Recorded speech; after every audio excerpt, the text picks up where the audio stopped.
thank you,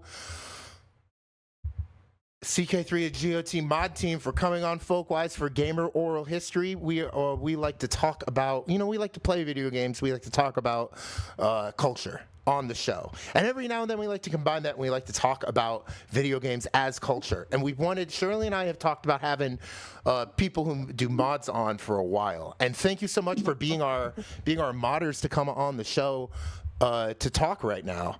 Why can we get some introductions for everyone who's going to be watching this? I know we did this during gameplay a little bit, but at the top of this interview, can the team go around and just briefly say who they are and what they did on the game? Does that sound good? Yes. Sure. Sounds good. Cool. Why don't we do Foxwillow first and then Bear, kind of the way it is on the screen. Foxwillow, you willing to start? Sure. How long am I supposed to speak for here? Oh, give me like 25 minutes? Yeah. I was just saying, like, 45 maybe, if you have it in you. Give me a paragraph right now. Yeah, and then we will. we have questions for the whole team, and then we have questions for each one of you. But just give a brief introduction and to chat about about what you worked on for this mod. Yeah, I've been in charge since 2019. The map, the houses, all the 2D, and then fingers and most other things being directions. So excellent. Next, Bear. Oh, me. I am Bear. I am the world building lead. I came on sometime in 2021, 2022, and in 2022 I became a lead, and we eventually defined what I was doing as a world building lead, though it started as much more of a fluid thing. And yeah, that's me. Beautiful. Amanes, why don't you go next? All right, so Amanes, I'm the lead on release and all things infrastructure. I've been on this since 2022. Some of my more forward-facing work has been like some events, and definitely some of the air quashing that we've dealt. Beautiful. And accidentally known for killing all the dragons. Oh, well... I think Shirley and I have lots of thoughts about cannibal being in the game, so we might be pro killing dragon at this point. But before we get into... That's a good slider. Yeah, it's a great slider. The cannibal slider, second favorite slider in this game. But before we get into all that, we got one last person on the team to introduce. Uber, would you like to say hi and tell the chat what you did? Hey, my name is Uber. I've been on the team since about 2022. Became a lead just after release. I'm a co-implementation lead, and I help implement things into the game, such as the Dragons update and more. Beautiful. So for the chat, the general question, and this can be kind of everyone, but the genesis of all this, like how did specifically the Crusader Kings 3 mod start? How did you? What were the decisions that led to this mod that everyone who has Crusader Kings 3 can play? I think Alex and one of the other leads from the CK2 mod with me, it was, I think 2018-ish. It was, I don't remember when CK3 was ever first announced, but we were like, well, this is obviously going to happen. So it was mostly starting to port and do guesswork for like how to format the files from CK2 to CK3, utilizing, I think it was mostly he was going through Imperator as a guesswork for like what the formatting differences would be between CK2 and CK3. So it's mostly just the CK2 team. We got together and there was probably like 8 or so of us kind of active still at the time because was like dying down, and we were like, who's moving forward, and I think 4 or 5 of us basically, like it was just most of us were like, yeah, we'll keep going. Nucky was in charge, and he stepped down, and then it's been since there really. Mm-hmm. And when was the Crusader Kings 2? That mod was called a Clash of Kings, right? No, it was just a Game of Thrones. Oh, it was a Game of Thrones. My bad. But when did the Crusader Kings 2 mod start? I think the first version was it 12? I think it might have been 2012 Yeah, that sounds when right. the first version came out. I Yeah. can remember Mod the room. DB says 2012. Yeah. 2012. I can remember the bedroom I was in playing that, and that had to have been 12 or 13. Funny how you make sense of time sometimes. So there have been Crusader Kings and the A Song of Ice and Fire fandom have come together like peanut butter and jelly on these mods for years. And in 2018 or 19 or so, the people who would go on to carry the torch into the next generation of the game got together behind you, Foxwillow, and some other folks. Did I have that right? Yeah. Cool. And we, being that the game was going to include much more 3D than CK2, that was big expansion. So of the team. Yeah. How big expansion are we talking about? Constantly begging for anyone that's good at 3D to continue to just join. Lovely. Do be like that sometimes. Yeah, often. Well, a big difference there too. But like, weren't you saying at one point, Fox, like nearing the end, there was very few people actually on the CK2 team? So yeah, it was from what I recall, even it was because I'm unreliable and stupid. It would be like someone is just like, it's just whoever happens to have a bunch of free time and is motivated to do a thing, and then we are much more professionally, not to knock on us on the CK2 team, but we do things so much more efficiently and like regulated and everything now, where like our PRs are being accepted by you can't put your own thing in the game. Someone else has to go comb through it and make sure it works, and those were things we didn't do before. So it was just like whoever was motivated to do something or wanted to take on a bug or add something to the game, it was just, they just did it if they had the free time that week, and it's a lot different nowadays. So Chad is already asking about the like kind of relationship between the A Song of Ice and Fire books, like the Game of the Game of Thrones universe, and Crusader Kings. Shirley, I think you were literally about to ask that, right? Yeah, sort of the next question of, mostly out of curiosity, like, curious as to which direction this was approached in. Like, were you playing Crusader Kings, and is it like, this would actually adapt really well to A Song of Ice and Fire? Or were you like, you know what, A Song of Ice and Fire needs a game? So like, is CK just the canvas, or is like CK so fun you also decided to add this other fun thing you were really into it?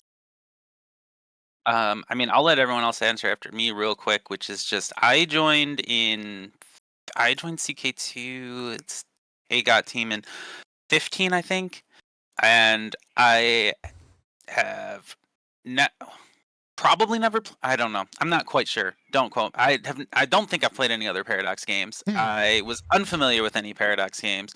A buddy was like, "Hey, there's a Game of Thrones game," and he was like, you have to play Crusader Kings 2 to get to it. And then was like, by the way, you really want this DLC? So he's like, as long as you come play this game with me, it will cost you $160. I swear it's worth it. So from my angle, it was, I just played a CK2. Well, I just played a Game of Thrones game. I never played CK2 vanilla once, and then moved on forward from there. Okay. Oh, beautiful. What about Yeah, everybody else? I was gonna say, I think there's an aspect to which some of us are just got into it. We're just not part of the original basket. So for me, Mhm. like CK has always been the place for a Game of Thrones because, like, as a teenager, I would play CK2 AGOT, Yeah. and and then when it came to CK3, I watched one of early dev videos Foxwillow did, where he was organizing all these little houses that I'd never even heard of in the lore, and I got me into it.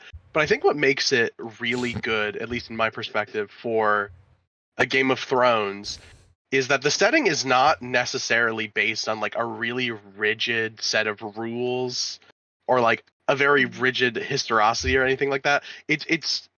It's very character based. It's all about character dynamics and relationships. And I think that's why, even in comparison to other Paradox games, some people occasionally will joke about like, oh, doing an EU mod for AGOT or something like that.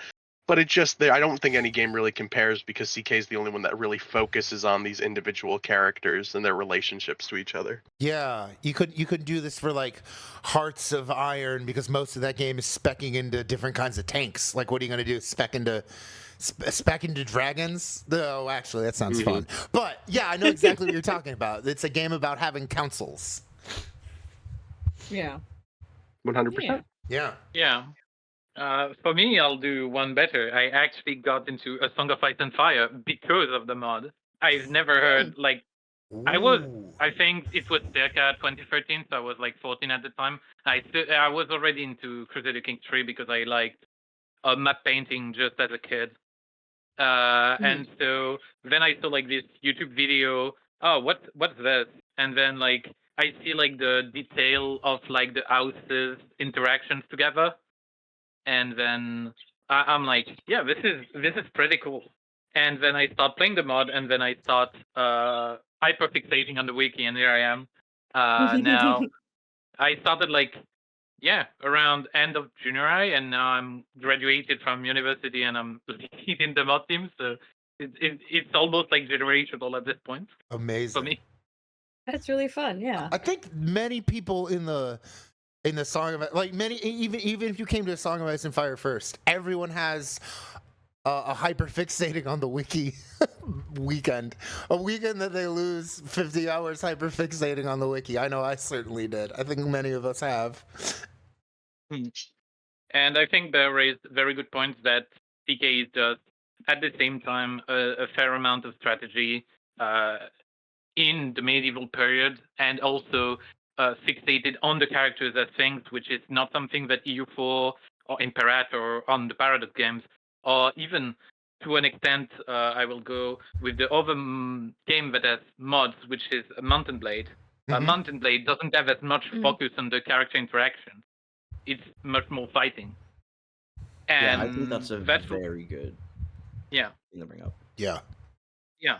So that's why CK and CK3, which especially has leaned even more into the inter-character relationships, it's a very good platform for this.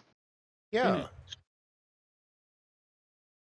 Yeah, it sounds also like the communities have really just kind of grown up together a little bit. Like it's almost inextricable to a certain extent. But yeah.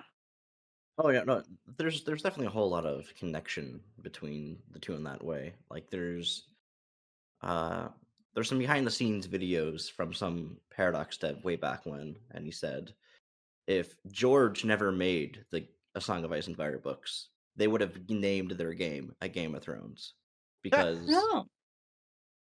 it's fundamentally a similar baseline.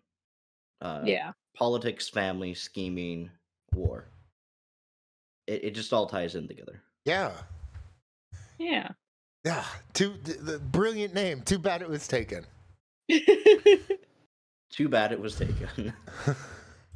Yeah, and I think in chat, I don't think I realized how narrative heavy this game was, but now it makes perfect sense because that's like the whole point of A Song of Ice and Fire, the POV/social relationships between characters. Yeah, it is a lot more because even like I sometimes think like in CK, like if you know, you have combat, but then you play something, I don't know, like Fire Emblem or something. You're like moving your pieces around the map. You're not quite like doing so many like troop movements, but it's more about like, is it like, do you have like the martial prowess in order to lead this army?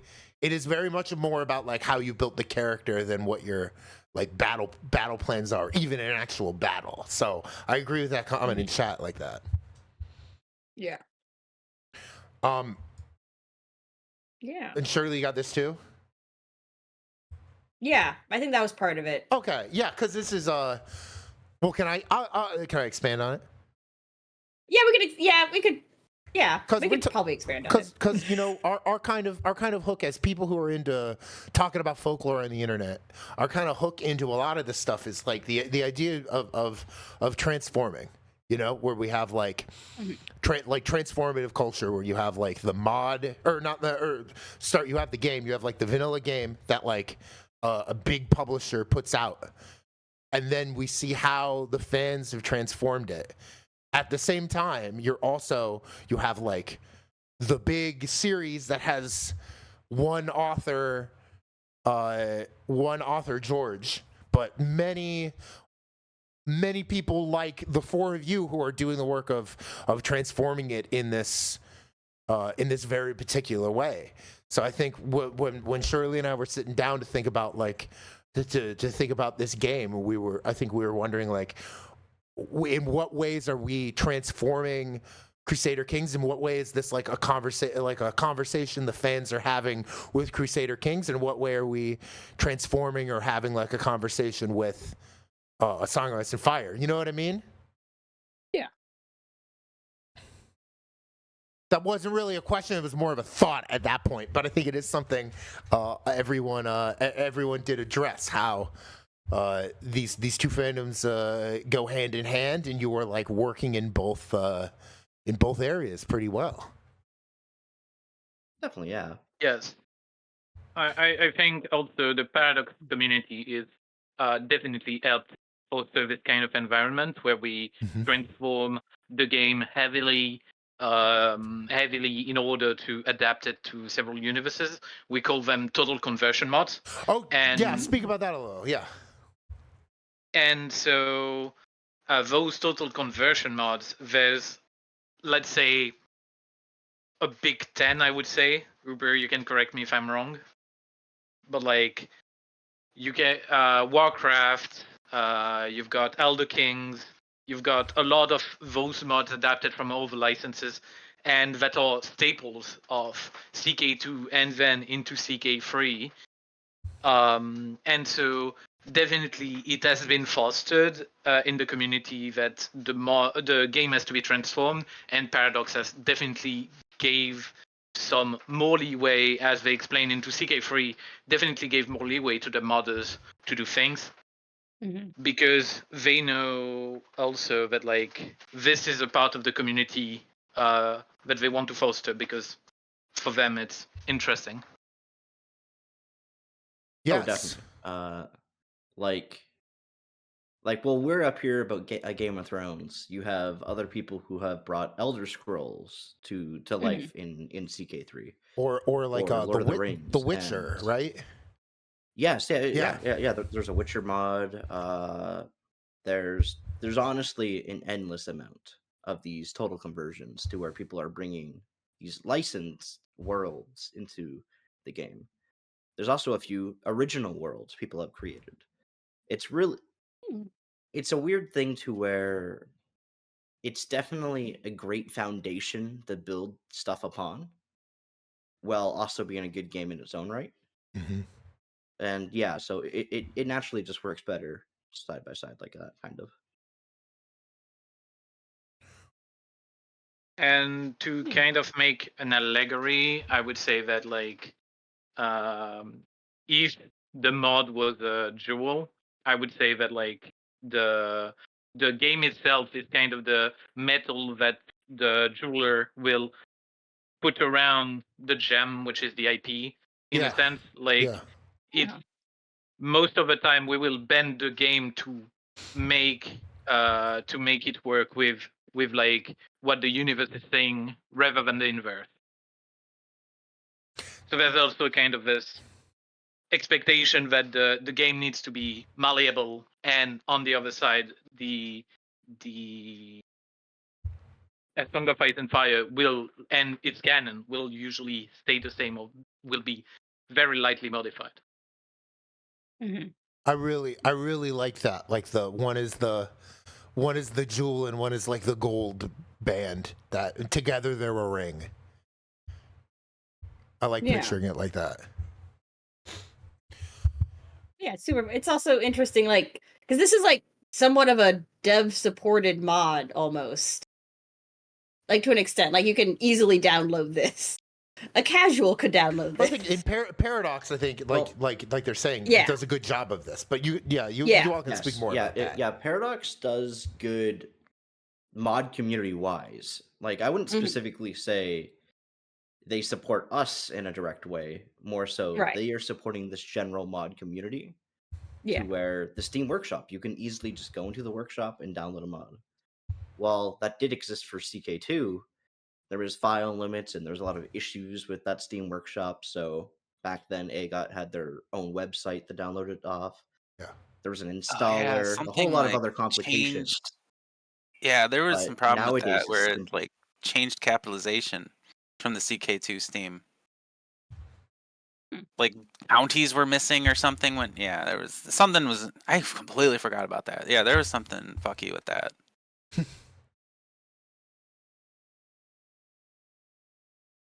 Yeah, so just the ease of Paradox working with Steam on making a good workshop, a very moddable game, has just kind of brought everything together in a way that works. And so it benefits us to create a game in such a mod-friendly.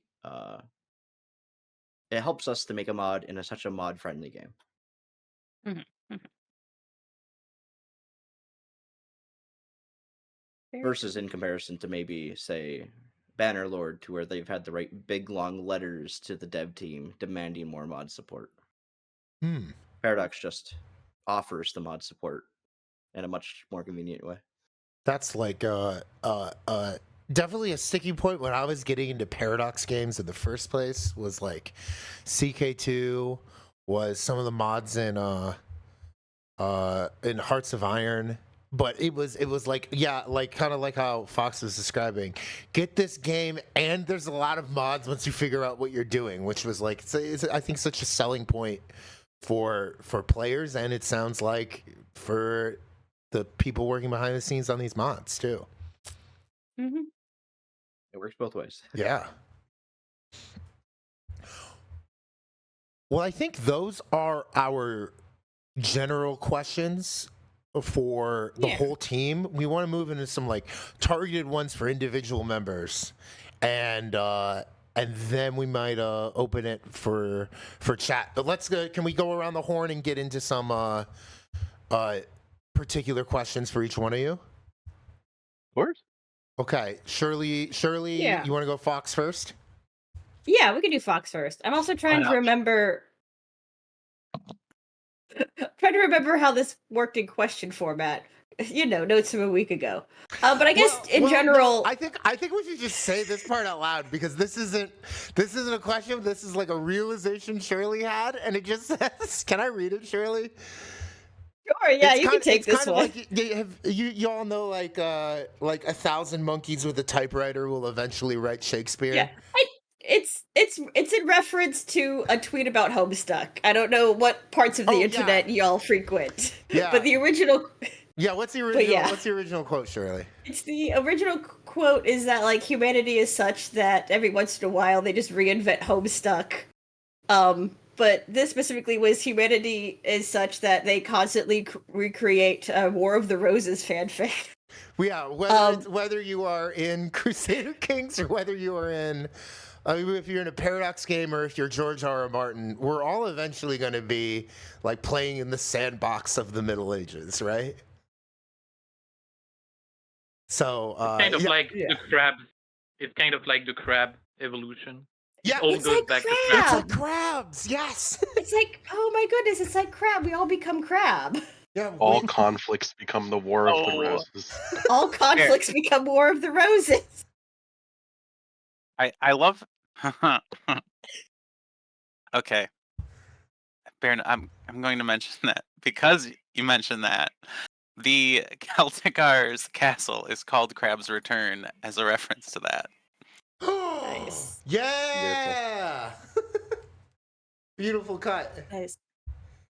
Yeah, so I think like the broader question that we were going for was, I mean, and I think we touched on this briefly, but sort of when did you cross the event horizon? Like when was this? When did, because you talked about like playing Crusader Kings 2 with the earlier mod, but like when did this become a thing for you? When did you realize you were in this? I'm in this and I'm a lead. Yeah. Man.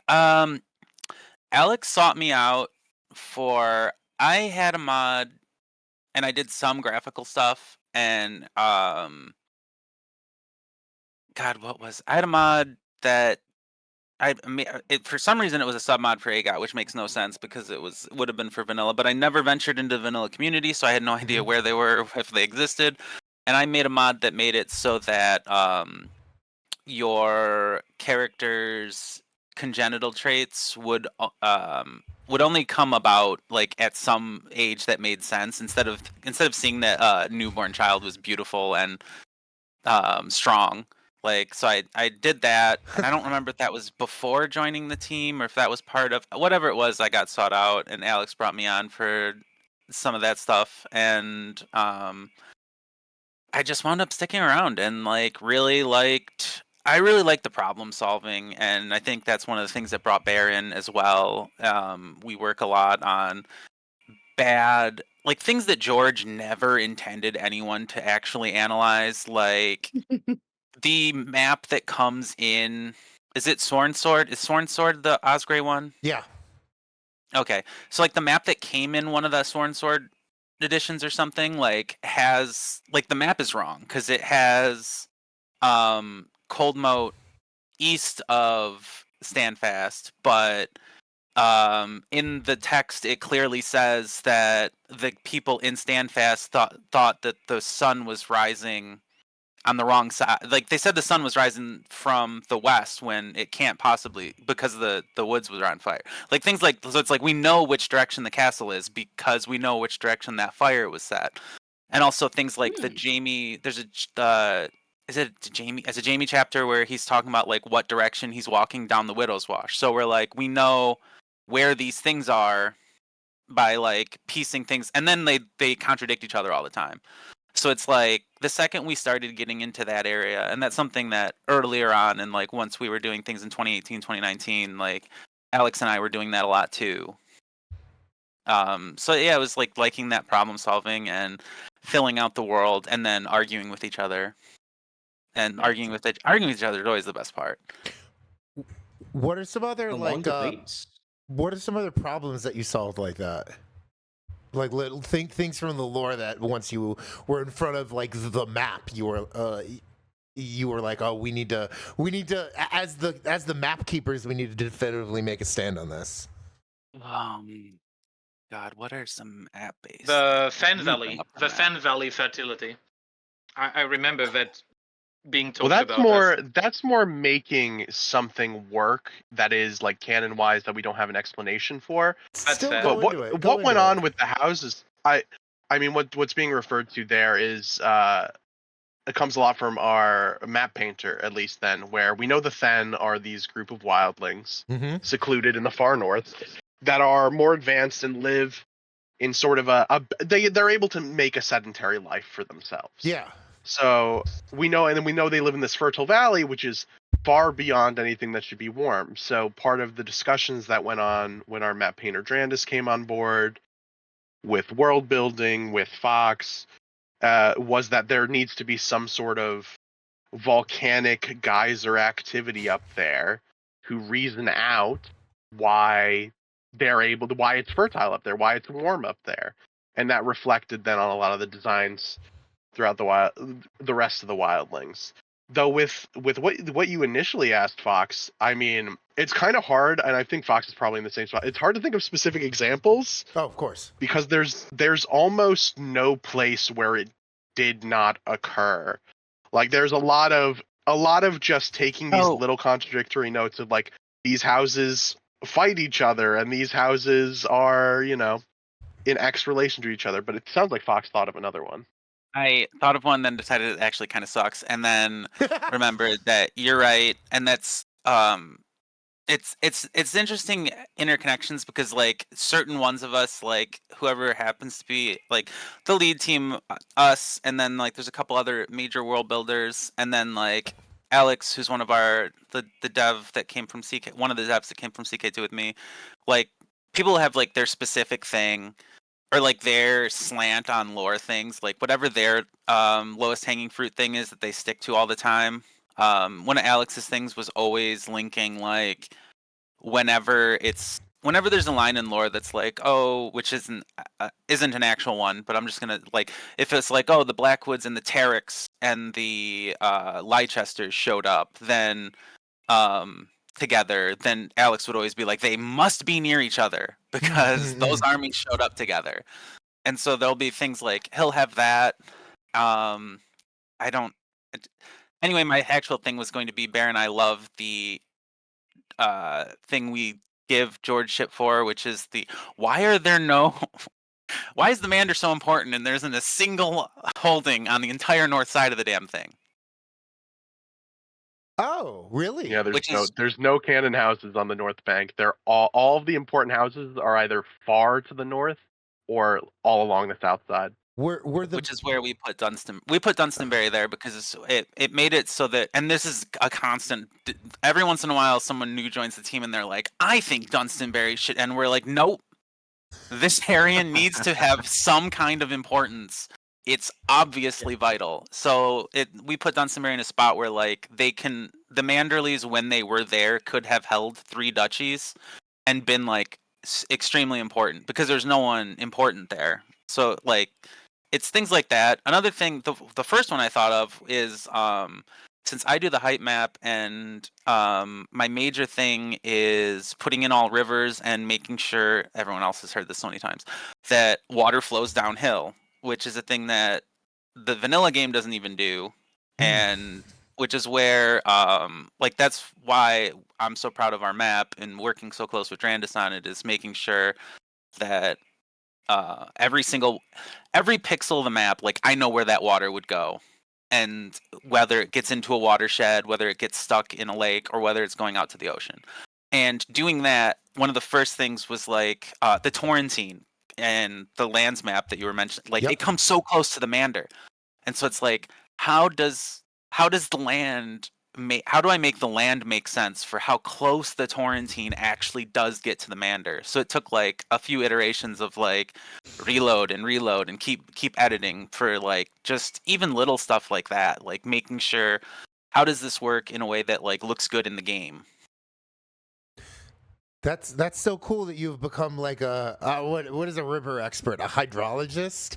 Like you've become like it's accurate. Yeah, you had to pick up like science in order to do to tell the story, which I think is a really cool like compounding kind of side skill that it sounds like many people on the team and just in general have to pick up in order to like tell the story you're trying to tell in this world. Yeah, it's funny because you say that and like that's definitely true. And Drandis, the map painter who works with me, we do everything together on the map and debate, like we'll bring up real world things and we'll be like, how do we fit this in? This is a nice variety thing to add in this area that doesn't have much lore. And then we also have these little debates about like we'll bring up like, oh, this is a really cool place in Northern Africa or something, and then they'll be like, okay, and then we'll both have to be like, okay, that looks too weird though. People won't accept that because the real world is too strange for a video game.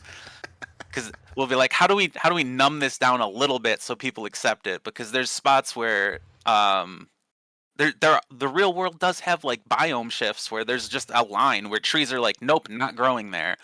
and that feels fake because it looks like Minecraft, and it's Yeah. I was just about to say that. Yeah, it Yeah. just looks like Minecraft. so there's a bunch of that too. Like we do blend. He does a very good job of like utilizing vegetation and the map textures to like blend every area so that there's not that many harsh lines, because the harsh lines look super weird to us even though they're real. Yeah, I've seen one of exactly what you're describing. I've seen like a real life like Minecraft line in like it's like a place outside of the University of Florida where like a sinkhole developed inside a sinkhole, and there's totally, like you were saying, a Minecraft line in nature. Just because like there's plants that won't grow on like in the different levels, and plants that should not be growing that far south. You know what I mean? It's crazy. But yeah, Yeah, if you I think put there's that a in thing your with video like game, Mongolian steppe or something. Like we were talking sure. about Dothraki area and like trees there, and it's like there's just the trees just stop, and it's why? Why do the trees just stop? No one's gonna believe that. So it's like you have to make them gradual. But The trees didn't like it there. Not enough water. Yeah. And that's not even into getting the other logistical issues of the Dothraki, such as time traveling cows. That's an issue in the canon as well. What do you mean by time traveling? So there is this very funny thing where there is an issue in continuity in the Dothraki where it says that one of the cows that attacked Thor also killed the grandson of the guy who burnt Ibish Oh, in the kingdom of the Ifekevron. yeah. Except that due to the timeline it creates some kind of self-recurring paradox because it is said that Kor happens early in the Century of Blood, the attack on Kor, which means by that point Sarno was done and Asai as well. But the Ifekevrons also happen way later, completely outside of the Century of Blood, because it is said that at the time they were scared of the Children of the Forest, or the Ifekevron, however you name them, and they only attacked Ibish like a few hundred years before the series, like 100 or 200 years. And so it creates this kind of issue where you have someone killing like the grandson of someone like 300 years after his own attack. So there's this kind of continuity issues, for example, in the Dothraki.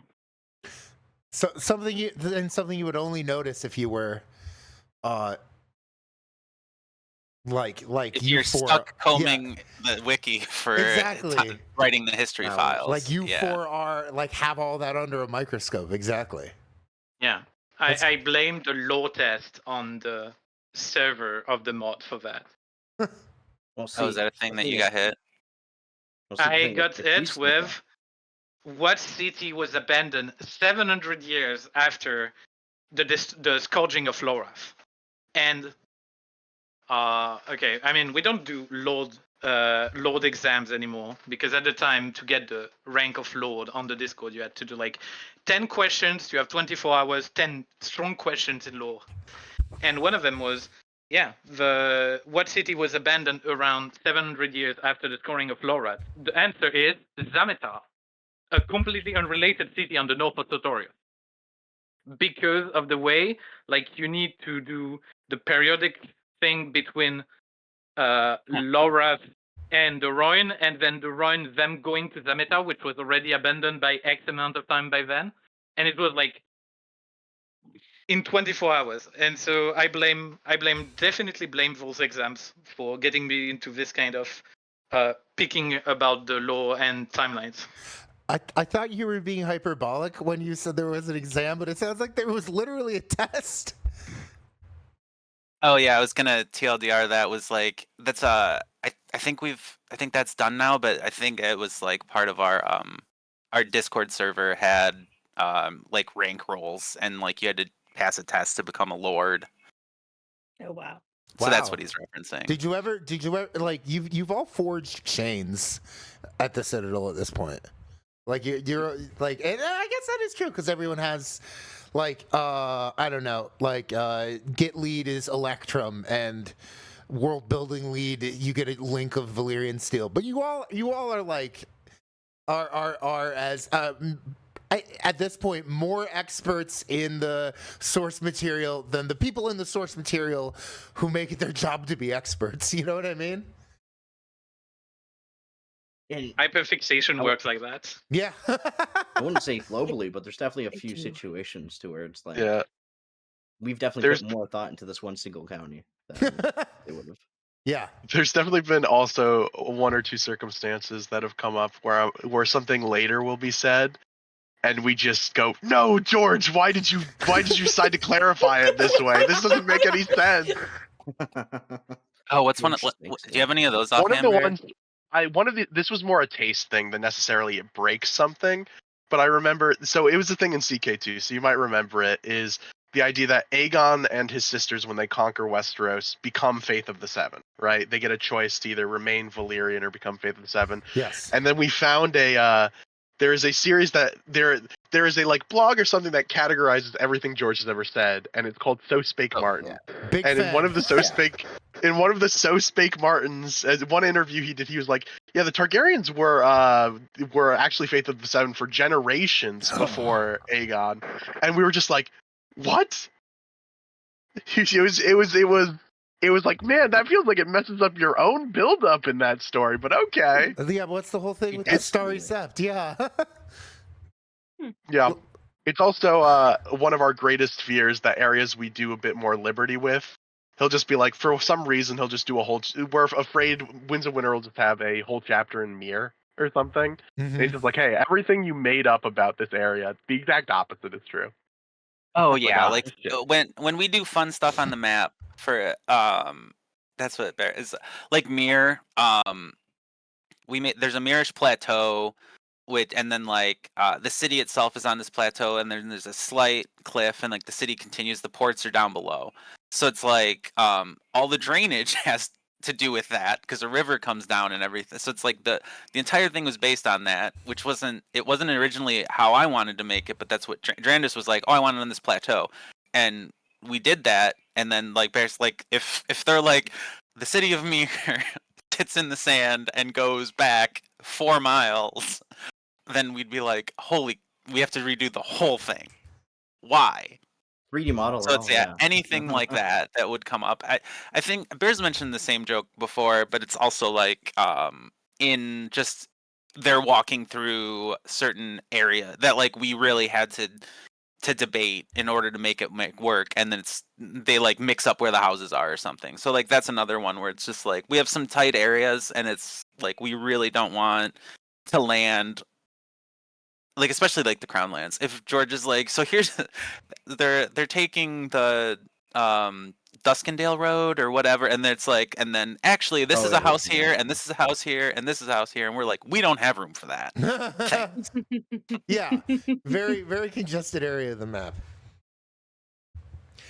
Yeah, like I'm just picturing like the like the four of you watching like the last episode of season 2 of House of the Dragon and seeing Tyrosh and just being like like holding your breath waiting to see how the show did Tyrosh and if that's like how you all have done Tyrosh, like stuff like that, you know what I mean? Well, see, the difference there, I would say, is we would definitely look at it and be like, okay, it's curious they went this direction, but we don't base anything directly off the show. Oh, if we sure. don't want, like, so the reveal would be like, okay, it's curious they went with this building style or they did this and that, and maybe some people would expect it to look like that because the show would have done it first, maybe.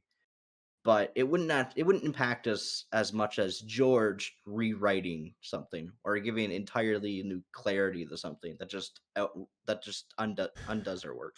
Yeah, The height okay. of the rock. Oh. Yeah. Wait, I remember what, that one. what about the height of the rock? I remember. I think it wasn't you, Bear, but like someone else. Like about when George made this one specific blog post about the height of the rock, and it threw a wrench in everything because we were making a model at that time. Oh, that's one. Yeah, you're right. That's one where we did kind of hand wave it. And that was partially because he specifically mentioned how he weirdly went into the rock and said like, "There's no castle there," It's just all completely built into the rock itself. There's like a tower on the top. And did Mosin do the rock? Yeah. Okay, Yeah, so Mosin designed it like for it. our modeler was already working on it anyway, and that did come down to like It was actually already we're- done at that point. yeah, I think it had been done previously. We're like, I mean, just putting a literal rock there on the map, and then just having a small tower stick out, like that would just like this is a video game. These are supposed to be like symbolic models, you know, and it's not Yeah. literally exactly 1-to-1. So I'm like, we'll leave it. It's fine because that one is like, why did you have to come and say that? Because I mean, there's always like someone that shows up and is like, actually, you guys are wrong, and it's well, we don't want to redo that. Yeah, see, that's why we overanalyze on everything, because once we release it, if we are wrong, the public will make us know. It also Well, lets us be very 75,000 smarmy in people our telling us that we're responses. wrong. Oh yeah, if you can be sassy, as long as it's one person that thinks you're wrong, and then you can be sassy with them, it's fine. But when they have a small army, then you're like, well, damn. Although I do like the visual of the Lannisters living in like Goron City from Zelda. It's just literally a rock that they've just tunneled through. That's fun to think about. Yeehaw. In a rock. We're getting a little bit into Bear's territory. So Bear, do you mind if I ask you some world building lead questions? Sure. Okay. You know, Shirley and I were thinking about why these fictional people and like the degree of difficulty that I think we're touching on here about like getting all of the references and all of the So Spake Martin things straight within the within like the video game, and having like a kind of narrative, ludo narrative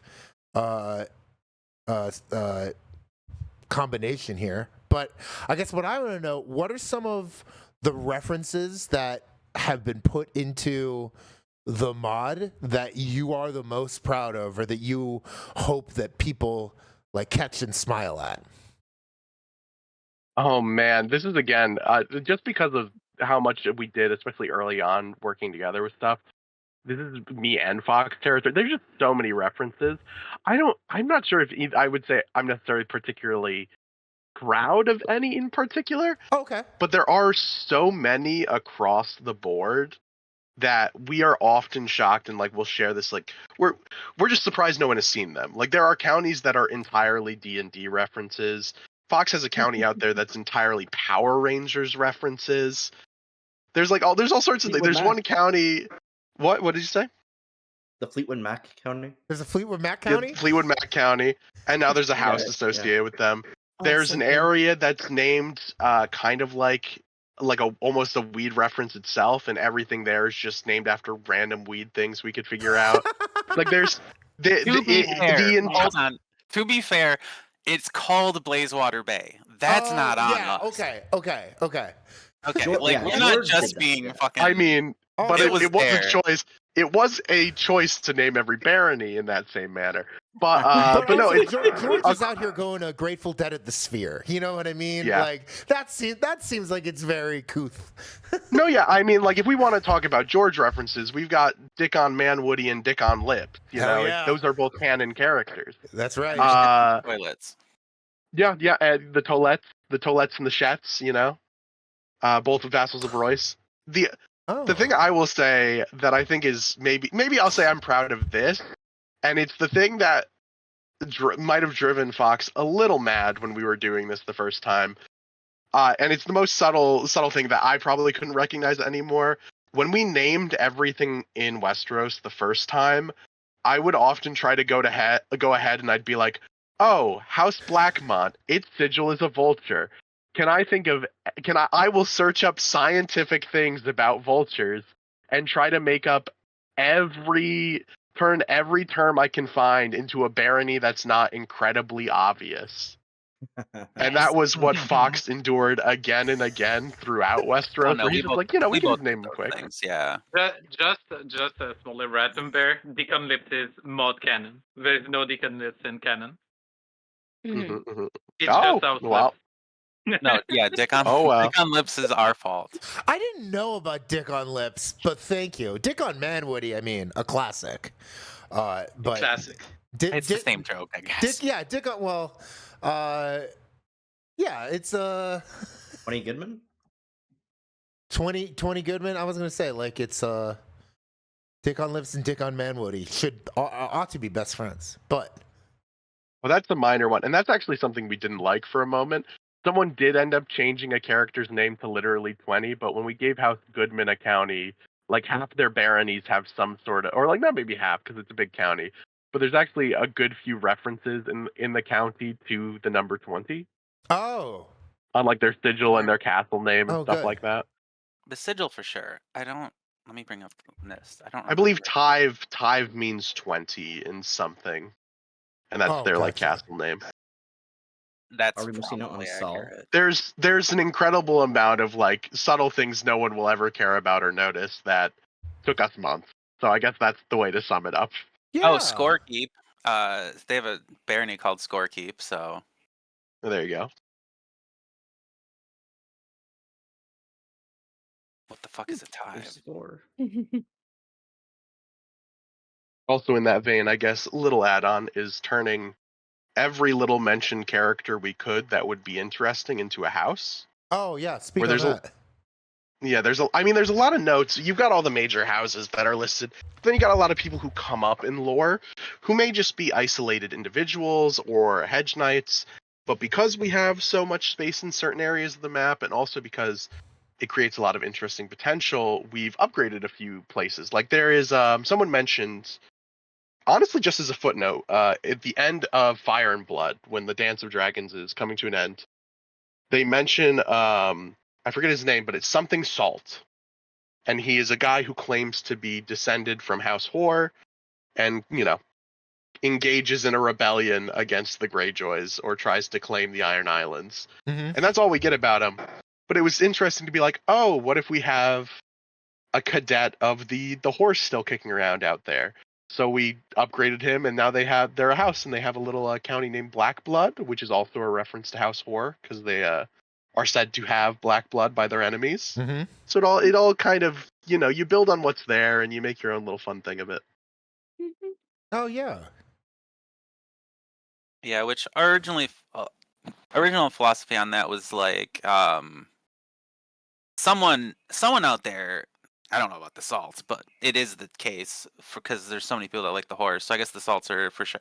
But like even the smaller ones, oh man, I'm not gonna rip one off right Luto off the Legend, top of my for head. example. But the Largent works. But there's Mhm. like every one of those things. There's someone that some fan of this just weirdly hyperfixated on that small tiny house because they want to be weird. So Yeah, it means yeah. like every house that we can possibly make a county, so that everyone always gets to play whatever they're weird. I mean, we read our Reddit, we see that every single person is playing the Targaryens anyway, but someone's out there playing as the Largents. Someone's playing the Largents. Someone's playing the. We know that one of our developers, Robin, was obsessed with the Cargills. So the Cargills have their county and continue to be alive, and there's a whole subset of loyal goose lovers that she has in the community that love the Cargills now. Well, they got featured on House of the Dragon season 2, so they're That's even more true. popular. Oh, yeah, actually, throwing back to you mentioning watching House of the Dragon is, especially Bear and I and some of the other world is, like if they do something that contradicts what we do, like Uber said, we're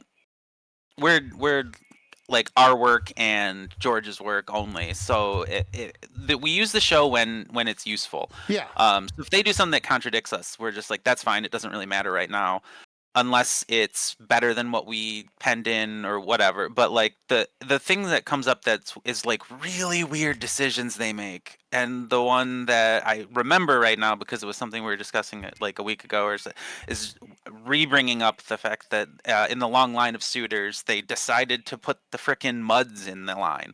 Why? The Muds are long dead. Literally open the wiki, put any other Riverlands house, and every single person will be like, "Oh, cool! They included the Leicesters, or they put the Terriks in there." No, they picked the Muds. Like, you didn't click on the fucking page; you just looked at, oh, like this sigil. So it's stuff like that where it's like, why would you do that? Why would you do that? I remember watching that and being like, that guy's a liar. I like him. I like the guy posing as a mud.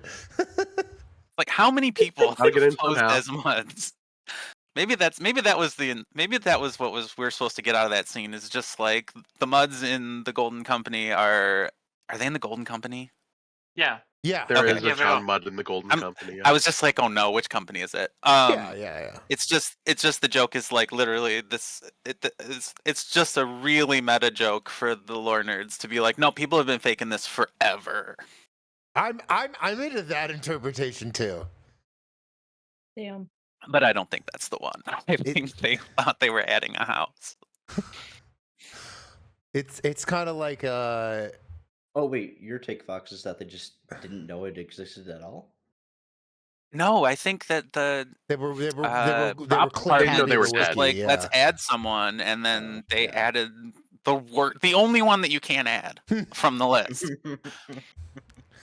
And my take that's- is it's like an epic liar guy that you would love to have at a party, being like, yeah, I'm a mud on my dad's side. Yeah, that's so real. We go back a long way.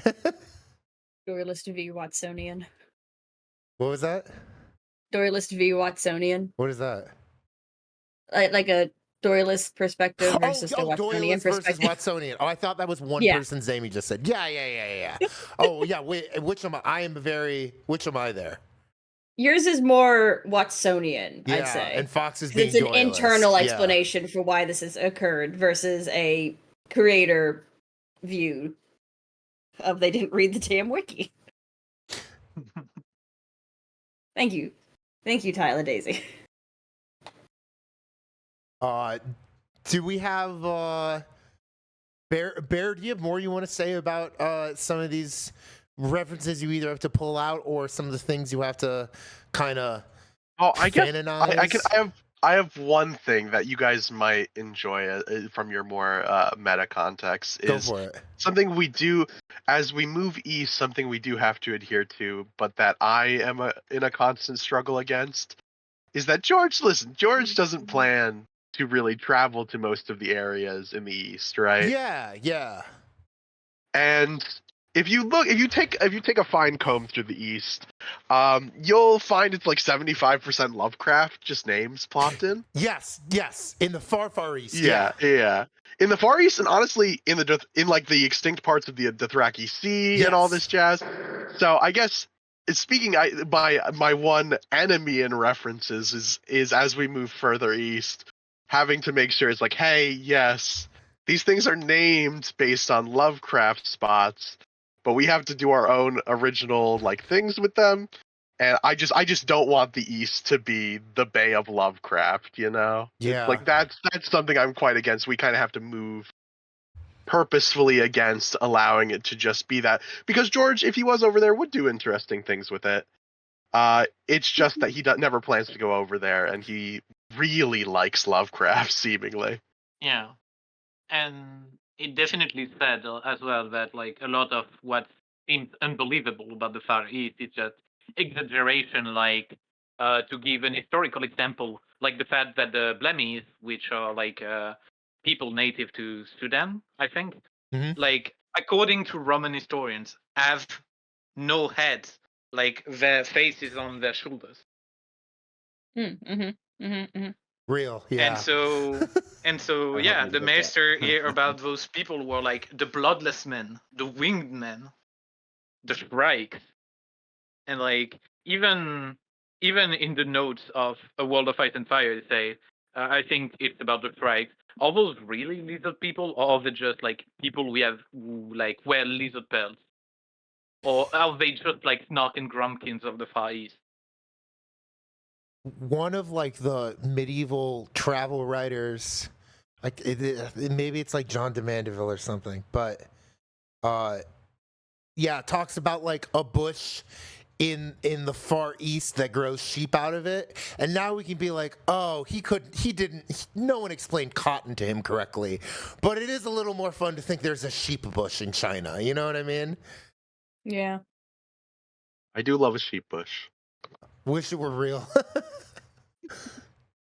Yeah, I remember like an ancient meme from like from Reddit whenever True Detective was on HBO, of just like zooming into the map on Carcosa, and it was like Matthew McConaughey, like, you better start asking the right fucking questions. But like, yeah, as is to say, lots of people are like reusing Lovecraft proper nouns for places and names. And yeah, where do you guys draw the line when you're already throwing all these references, and then you have like George's references? Yeah, exactly. Mm-hmm. Yeah, Mhm. and I mean, hey, listen, we might the nicest thing we do, and you might notice this as you were referring to, what is it, the House Rogers, is Yeah. we do Leslie. some House nice Rogers. stuff. House Rogers and also Jourdain, we do some nice stuff when there are references and authors out there. Like they might not be the most genuine feeling if we haven't necessarily read all of these works. But we do go out of our way to be like, all right, we will fill the Jourdain Duchy with references from that author. We will fill the Rogers County with references from that author's settings. And sometimes it's me and Fox just picking random names off of world maps that seem like appropriate for it.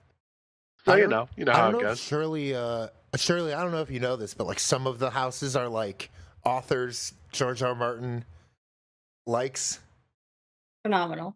So like Feels like a writer thing to do. Yeah. there's like a House Vance that's like Jack Vance. There's Mhm. And all the houses in there are references to Vance works Yeah. too. Like their vassals are all Vance works. Dragon Riders, I think, was it the Dragon Riders or something like that? That I book. think so. There's a football reference in A Song of Ice and Fire. Oh, I know this There one. is a triarch named Bellico, which is a reference to Bill Belichick, who he gets eaten by giants because I guess the New York Giants beat Belichick's team. They ruined his perfect season. Not just beat him. Yeah. They ruined his perfect season. Hell yeah. I come from a There you Giants go. family. Sport ball. Yeah. Yay, sports ball. There's a couple of specific Giants references because George is such a New York sports guy.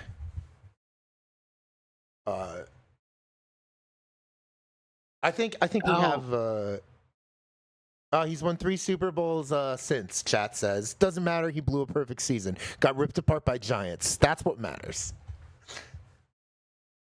So, Fox, what were you gonna say? I was gonna say I know there's I think, is it tied into that, Bear?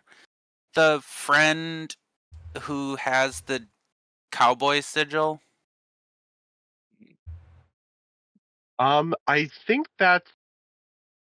Oh, I think that's something different. But I do know what you're talking football. about. I actually There's a know character this who one, has- Fox. I know this one, Fox. Something of King's Mountain, right? It's Sir Patrick of King's Mountain is one George's fantasy league or something.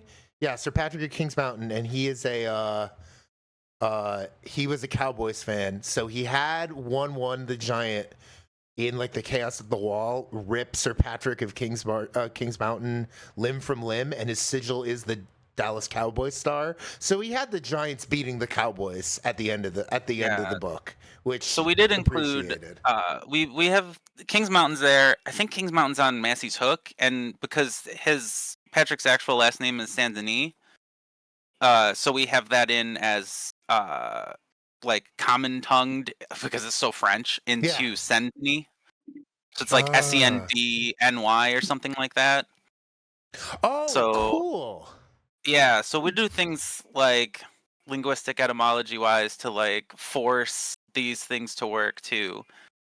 And History Westeros in chat also says 1-1 equals 1-1-11 equals Phil Simms, Giants quarterback who was 25 for 25 completions in the Super Bowl, an all-time goated.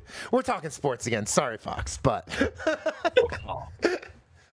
The references nerd like that video. are great, and that's one thing Bear and I have talking like about when we throw references in, like it's the kind of thing where it besides well, I don't know sports. Well, I don't know football, but the Dallas Cowboys sigil is very obvious. So like Yeah. that's really like okay. But our favorite references are ones that like if you know the thing, you're like, oh, this is definitely for me. But if you don't know the thing, like it's not naming Bill It's not Belichick disruptive. in there. So Yeah. like it's things that you're like, wait, this you think you're like maybe this is a reference, and then you look at the castle name and you're like, there's no way this isn't a reference, and then you see the character's wife name and you're like, okay, they're definitely doing a thing here. And those are the Yeah. when you get it, it's cool. And just like with 1-1, like no one, I would never know that. I would never be like, why is his name 1-1 and be questioning that while reading. Yeah. And to out Fox's personal preferences here, if you want to find his secrets, once. you gotta look for either surnames that match hockey players or references to the game Destiny. They're everywhere. Mm. Hockey, a good place to start. I will say I was in the the Westeros the musical at Ice and FireCon, and when we did 1-1, we just bought a Phil Simms jersey, and he just like came on stage in a Phil Simms jersey and platform boots. That was all we had to do for that costume. I like that. That's good. I don't even know the reference, and I just would have appreciated the platform booth. That also works. That guy was already like 6'6", and in platform boots he was like pushing 7. Shirls, do you Yes. and Amanes want to get into organizational stuff? Yeah. So this is, in a way, we've been kind of talking about how things that George does affects, or things the show does, how it does or does not affect your mod. Yeah. But when Crusader Kings, the game itself, updates, other than the shift from 2 to 3, like how does that change your mod? I know, like, you know, sometimes when games update, they will break mods. So like if Crusader Kings does an update, or I don't know if there's been a substantial update since it's come out, but how does that process look like? Do you play it vanilla first to figure out how to implement certain things, or I guess if like new DLCs come out, like what is your process for incorporating those kinds of things into the mod? I would say there are two things. So first, the compatibility aspect, which is just like getting the mod to not explode. That's Yeah. that's the baseline of what we Step call one, a don't combat. crash. Yeah. Wait, what was that, Uber? Step 1, no crash, I think he said. Oh, step 1, no Yeah, crash. yeah. Good. Step good. one, no, Step one, no no crash. And for example, for a time in our Discord, we had a GIF of, not a GIF, like an image of Robert Baratheon being horribly mangled because they had changed something in the animations, and like just under it, like compatch not ready. That was the sticker. And so there's this compatibility aspect, which involves combing through every change that has been done onto the files that we modify, in order to find what has changed, in order to apply the new systems. What crashes, what did you just find it? That's a Not good the Robert image. Baratheon one. It's not the Robert Baratheon one, but No, it's it's one not the of them Robert where one. Just, Oh, God. yeah, Um, it just mangles the character. And so yeah, it's a painstakingly long process. A little less now that we've tightened up a bit on, when we integrate vanilla files, we notify, we made a change here, please do not override. But our first big compatch, which was Tours and Tournament, took the better part of a month. And this is the work made by a novelist who's not here today. But yeah, she's doing incredible work. And like most of when there's a major update, there's this compatibility part, and there's integrating the new features. So this usually requires like looking at not only the systems of a play, but also how the code works. And that's why, like, whenever someone says, look at like an upcoming update feature, and they say, hey, with this new thing, will you make the track keys? Well, we don't know yet. We don't have access to the code. We don't know how moddable it is. We don't know how it works. Mm-hmm.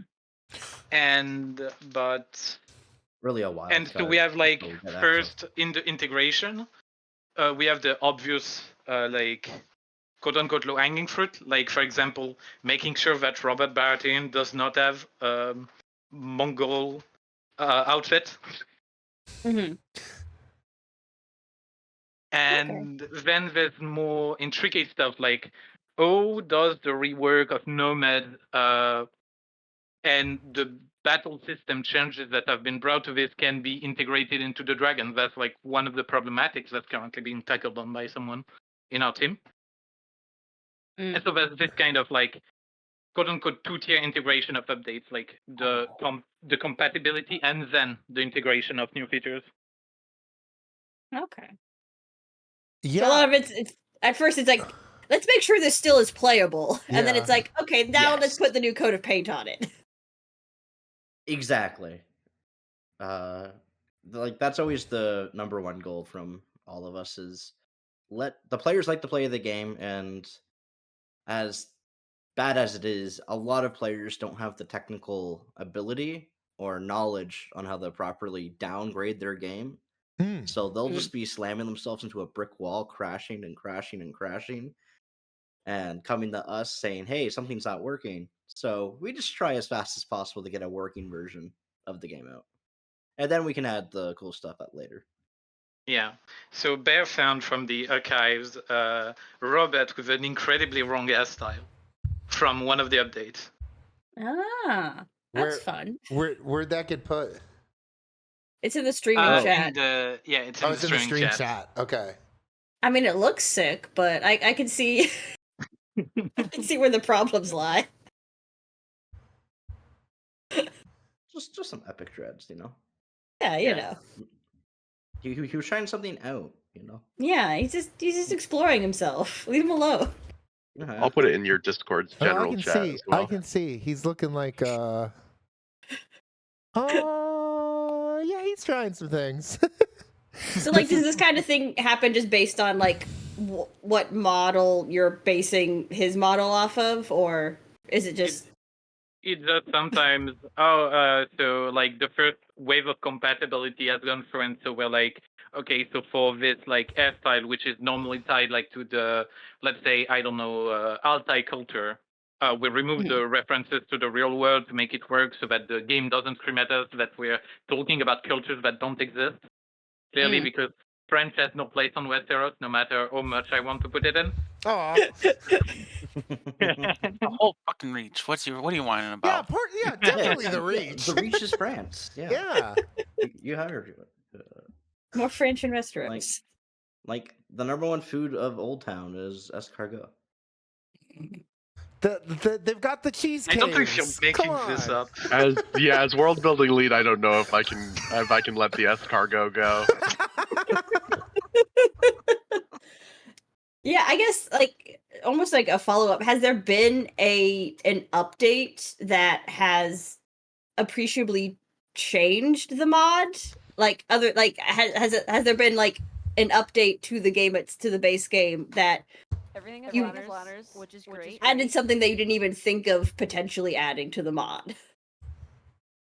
I would say that we have a good view of the features, but like in terms of things accidentally ricocheting in a way that don't work, like it's becoming a meme now that someone in our like dev team start making like an activity like for example coronations, funeral, tournament, to name a few.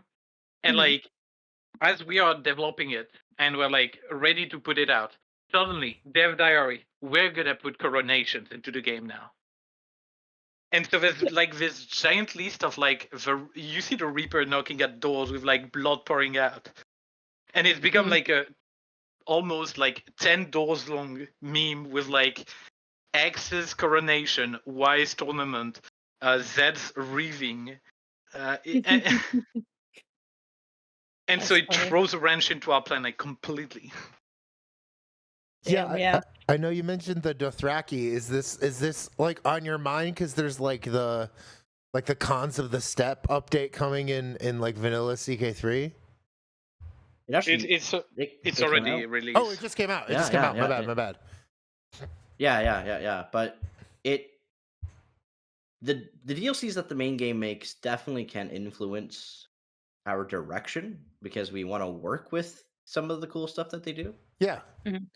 So yeah, it's like, oh, well, we like Cons of the Step comes out, and 90% of those features are useless to us right now because we don't have the Dothraki. Yeah. So it might influence direction to, okay, maybe we want to push out there and get the Dothraki, but Yeah. like they use the features, but yeah. And where, that'd like, be for cool. example, Republics coming in. Like, Republics coming in, they're not currently in the game, they're not currently playable, but like it also makes us kind of conservative regarding, for example, certain features like, are we gonna maintain an elective, like, custom-made system in the free cities for each of the free cities, just for it to be like completely destroyed in like 5 months? Yeah. To be fair on that And front, they said Republic's not this year. So that means Not there this might year. be a Republic system next year, or they might just say, "Screw you, Amanes. We aren't doing Republics at all." yeah, and And you know, like it's that like kind of that's Literally and that's addressed an to issue. Amanes. It's just As soon as you're Yeah. ready to implement your version, they'll announce that it's coming out next month. Well, I mean, we have one developer who's repeatedly worked on pretty strong mechanics, and every time right before they're finished is like, well, there's a DLC bringing that instead. Is Yeah. it Walker that keeps happening too? I think Uh, Volker it happened, yeah, because Walker and did Coronation. Dan as well. Dan did the funeral system. Well, see, He did also the the difference university. here is the coronations have been out. Like our version of coronations have been out since before Dragons. It's been out a long time. In comparison to one of our developers, Dan, he had developed a funeral system. He joined the team to make this system, and it basically, if a family member died, you can go host a funeral. It was super in depth, super connected to the customs of the world. So the Riverlands would have something different from the Northern, depending on religion and all that. Super in depth. And then they announced the DLCs coming out this year, or that year. And they said the first one will be Legends of the Dead. The next one will be the Byzantine update, Roads to Power. And then they just gave a super brief description of what might happen with the DLC. Like without detail, this is just a really brief reveal of what will come in the year, but nothing too concrete. So Yeah. that got us a little worried. It's like, okay, Dan, you might be screwed because this is all about death. And he's like, let me just power on another week. And the very first dev diary that comes out, funerals, done. Just gone. No. And yeah, they've also been pretty on the nose about like all the mod teams will integrate things. I remember as a freeze frame bonus in one of the Q&A, I think it was about like they're adding a new government like here above everything, and like as a freeze frame bonus, it was like, will the Iron Throne be an hegemony? And like freeze frame, and then like if you miss it, you miss it. But like, and then they just go back to like answering it normal, like, will China be an hegemony or something? And for example, in Cans of the Steppe, there is an achievement called the Stallions that mount the world. Aw. So it can get pretty on the nose. Aw. Guys, I think you have a mole. There's a mole in the camp. Fascinating. Hey, I have a question from chat that I think is appropriate to ask right now. This is JT Skyak in chat says, Do you have do you do any testing in beta, or do you only do it off vanilla? Define in beta. Or That, on that should beta? be the I'm question. sorry. I'm sorry. Testing on beta. I misread that. As in beta, or like we launch our mod directly to test, or like the beta of the version. I think, and correct me if I'm wrong. Yeah, I don't know what that word. How do we say this word? The beta Branch. Beta? Branch. It's branch. It's branch. Oh, it's a typo. The beta Yeah, branch release of the misspell, yeah, game. yeah. So the Bronx? We've in the past maybe had a member or two that has gotten into some sort of early access, but it's not on the face of AGOT or anything. In reality, we just wait for the game to update, and then we start our updates, because even if you worked off some early release of said game, if you were in some program, there's a good chance that on release day there's going to be many more changes, and you'll have to just restart the process anyways. Yeah. Mm-hmm. Like let's say there's 1,200 changes. There's definitely been more, but like 1,200 changes on like the first beta version. Then there's a second beta version that like changes 3,000, and then like actually at the release, then it's 10,000, and it's just like Yeah, so it's better like, to. the tools we use to compare game versions. So normally what you do when you update or patch the game is you have your normal game installation, and you normally have a backup of this game installation. So when the game updates on Steam, you still have the old version in another folder, and then we have a tool like WinMerge that can directly compare every single file and line change between versions. So this is how we can tell what vanilla has changed from update to update exactly. And if we stick our mod right in the middle, we can see what vanilla changes, what we change, and what the new version changes. But let's say we have early access to an update. Well, we say it might be a few members, if ever. But you could have changes from some beta early release. You can have the main release of the update, and they can be vastly different.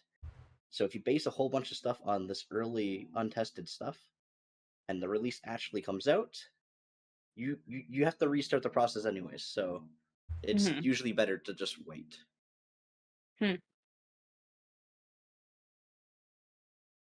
Fascinating. If Yeah. that makes sense. Yeah. I think you did a good job. I don't know, explaining it to people with humanities degrees like me and Shirley. Yeah. Trying to a bit too technical. Yeah, no, you get there. Uber, I think I actually have I think we're actually ready for my questions of you next. Okay. Thank you for waiting patiently as you were the fourth person on the on the screen, and we're finally going to be your side of the table. Yeah. So co-implementation. Before I get into this, can you just give a brief explanation of co-implementation for, again, the people with humanities degrees that may be watching in chat? Well, so the co-implementation part is because there is another implementation lead alongside me. Yeah. We share the role. But what an implementation lead is, at least in our case, is we assist in the implementation of almost everything in the mod. So we work with all these other developers across all these other branches of the mod, from 3D team to working with world building leads to working with Mr. Foxwillow on getting him to do some artwork. Or with the writers.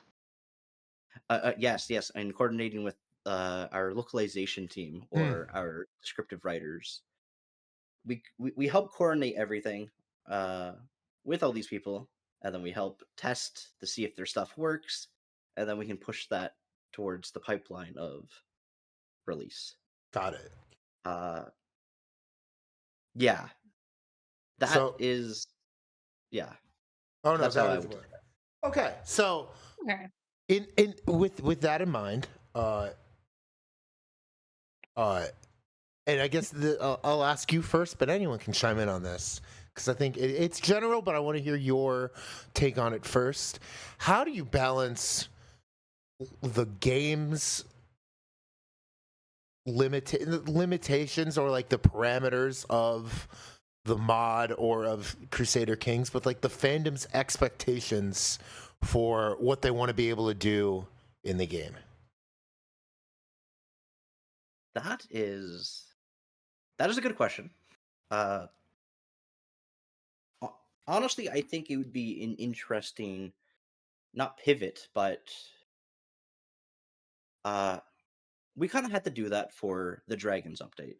So we had released the mod, and for a long time, we had no system. We had nothing for dragons, which meant we were kind of stuck into a certain bookmark, or really any sort of stuff set after dragons are dead, because Sure.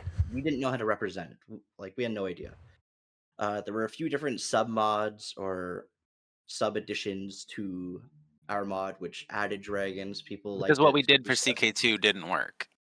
Yeah. Like Yeah, we couldn't damage armies directly. yeah.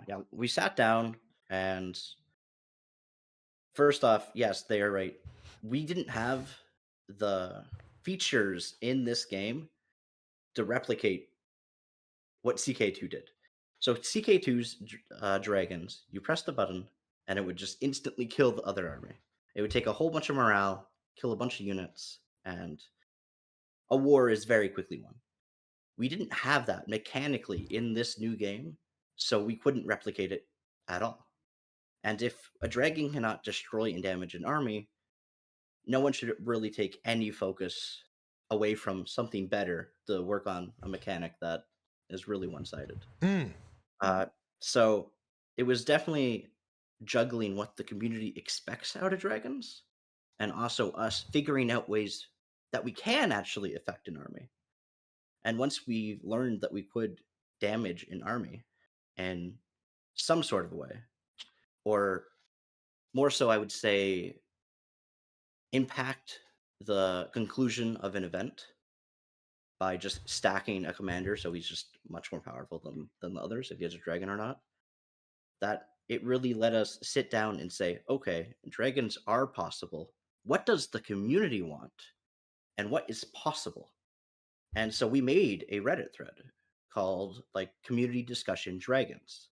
And I go into detail there where me and a few others, we loaded up CK2 and was like, okay, so in CK2 you can damage an army with a dragon, but what else is there? Like, what makes a dragon special in this game? And in CK2, honestly, there wasn't a whole lot. It was just the damage. Yeah, it was just the damage, and maybe you had an artifact whip that said, you own this dragon. And it was very, very flat. So we took the Reddit, made a big discussion thread, and say, give me every single idea you have regarding dragons at all, and just comment it in this thread. And then other people comment to the original post and debate them on why this is good or bad. And so we just got tons and tons and tons of different comments on suggestions on a dragon rider should have different experience so he can level up his bonding with a dragon. There's others where you should develop the dragon tamers to be a whole organization, dragon keepers, I mean. And just various different suggestions, to where I eventually just sat down and made a big mind map. Like, I have a mind map somewhere on my computer where it just points to all the various ideas people had, and then I had to go investigate to see, is this something logically that we can actually commit to and do? So some of them were, oh, a dragon should be just a men-at-arms unit. And one of the big reasons we didn't want to do that is that would feel just as flat as CK2, to where it was only a military aspect, Mhm. and we want all the interpersonal connections with these dragons. These dragons aren't just a means of war; they are, in a way, your pet or your Yeah. family.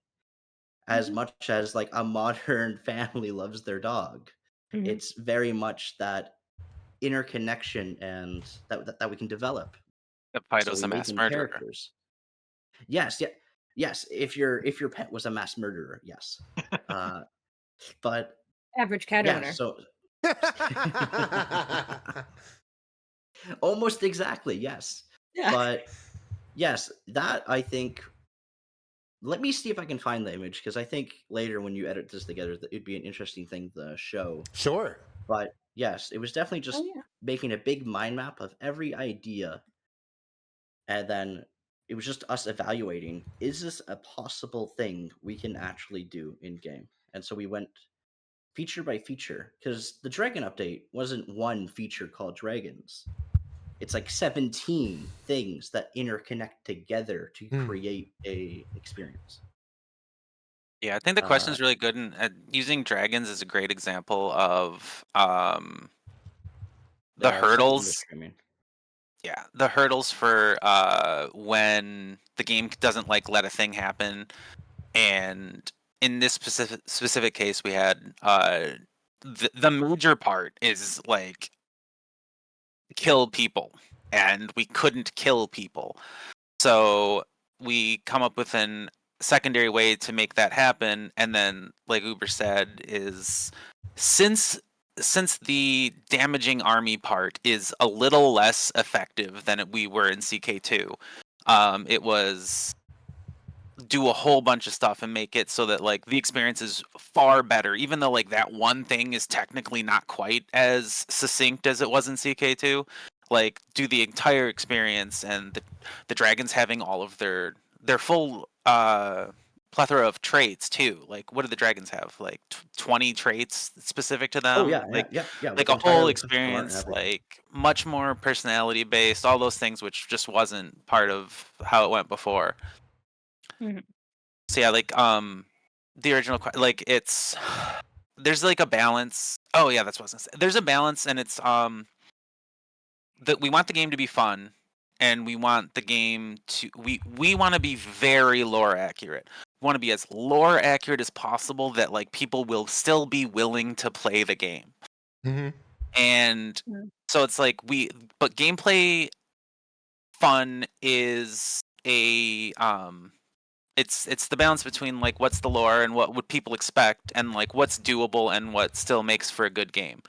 And I think there's a lot of things, like we've had some interesting long debates among leadership where like we don't all agree, and it's like how do you make this thing wind up function, like with dragons specifically. Our implementation requires Valyrian blood, and I'm in charge. I don't like that, but it works. But that's a lore thing. I'm certain that Nettles is the demonstration of just nurturing the dragon worked. She's not actually important, blood wise, and like we can't currently do that, and that wasn't part of the team, the direction we wound up going. So it's just one of those kind of examples where like the thing that was like it was the best way to do it at the time. So like it's just that balance of like general expectation and like what can be done and what the lore is looking at and things like that. If I think I there's can also. Go on, Amanes. Are you gonna agree with me? I was gonna say there's also another dimension to expectation management when we're talking about implementing things that like are low satisfactory. So like for example, we've had people ask us when is Nightwatch coming back, because at some point we had a bug that like on the vanilla side we had like some code that was removed. The Moon Clans. No, not the Moon Clans, the Night's Watch. And so they were saying, oh yeah, we want to play the Night's Watch, we want to play the Lord Commander. And then we implement the thing, and except that like for Lord Commander, there's not really much to do. You don't expand, you just like bonk the wildling that show their heads up too much, and that's about it. And then they say, but playing the Night's Watch is boring. Yeah, it is. In a way, because like that's how it is. Same as the release Cannibal Discord. Even though it was a bit overtuned, I agree. But like people were saying, getting cannibal, like taming cannibal is basically impossible. Like I think it took them a week for someone to tame him, and we were like, yes, this dragon is a force of nature, and was very like pretty much like bonding with him requires you all. I think we have a bonus for cannibals to bond with cannibal, if I remember correctly. Yeah, that's true. Possible, yeah. And so like people are like, why can't we tame cannibal? You can. It's just like extremely complicated. Like it would be like if, for example, someone else like in the lore tried to tame cannibal. They just took the better option and don't try it. It's also for the few weeks in our initial Dragons release, Cannibal was actively headhunting all of the dragons. We did get some complaints for a little while there because Rhaenyra could hardly leave the capital before just getting got by Cannibal. But no, I also just wanted to mention more for mods in general. Another thing we're seeing right now that I mentioned because it happened this morning. So we're starting to see dev diaries, right, for the next DLCs. Mm-hmm. Specifically for the All Under Heaven. Oh, yeah. Yes. And we got a mention today of a new mechanic, if I recall correctly, right, that says that there's a specific way where you can track the relationships between different houses. Like they can have inherent friends and rivals in a more advanced sense, which, on face value, does sound very good for us. But this is the thing that I'm sure has happened for all of the total conversions. Before we have code for any feature, something that sounds good for us is not necessarily like people will be like, well, I hope they use this, feature to do X, Y, and Z. Yeah. It's like before we have the code, we don't know what we can do with it. Like they might get explained a little further eventually, so we have an idea. But there are some systems that have come along that we've been like, hey, that would be great for us up until we get the code and it's not really moddable or it doesn't really do what we're looking for. And that's another expectation thing of just like, hey, yeah, the base game is going to be what the base game is.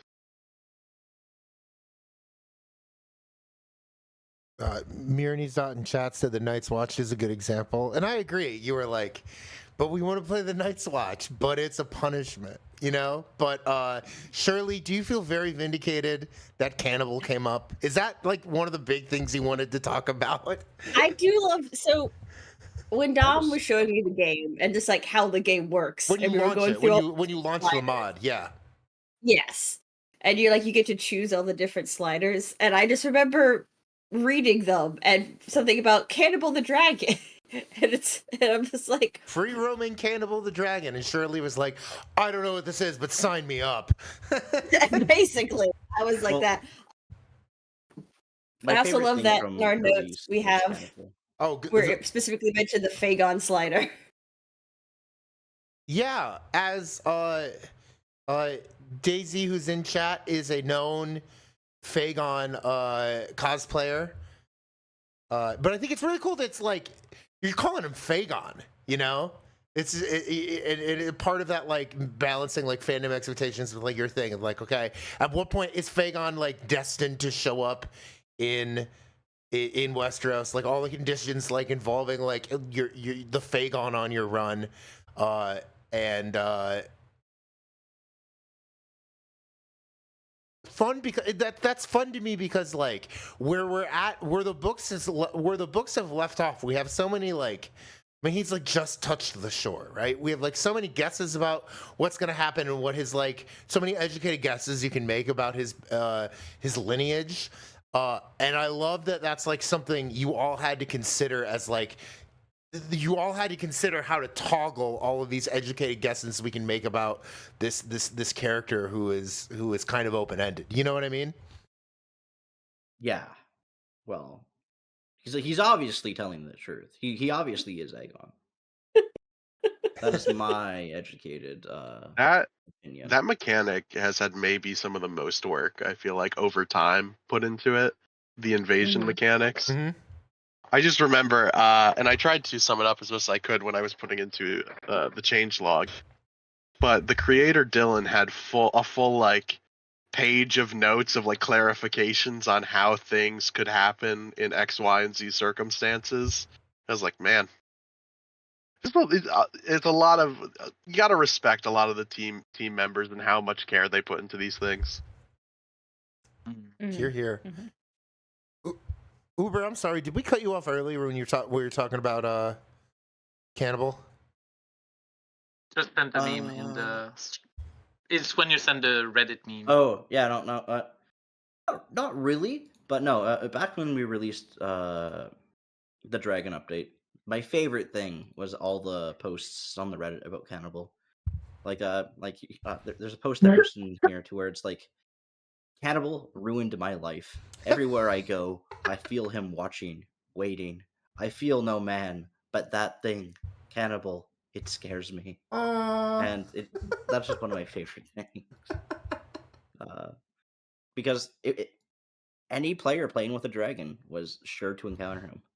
There was another big post somewhere to where there was almost a dance of dragons sort of battle going on, with some dragons on one side fighting dragons on the other side.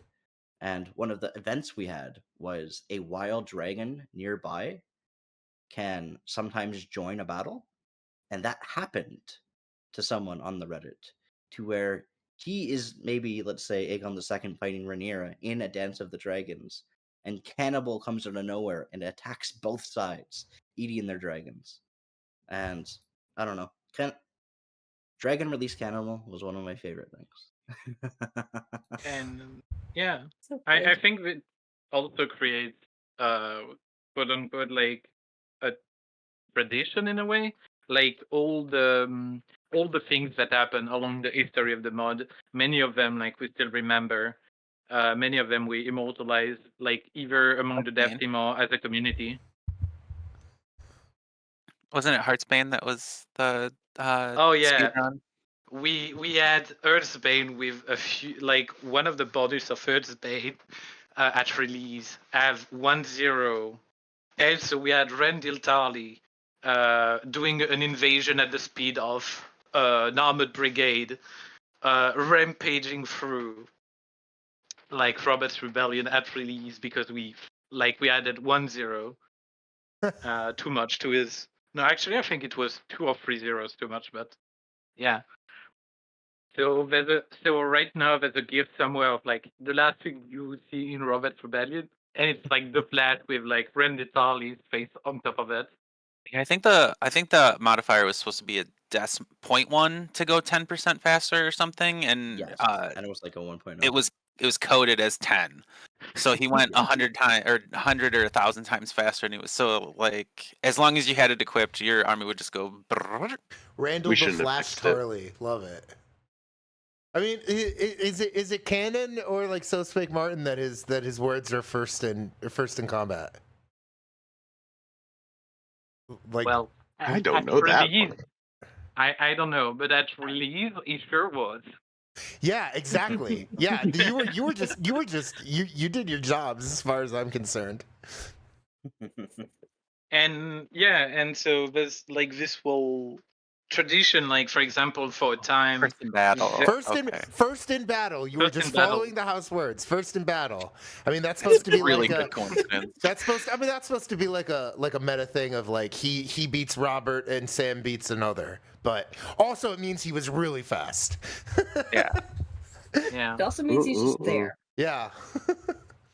but I haven't heard anyone make that joke over that actually, so it's Pretty good. It's yours now. I like it. The Tarly Expressway.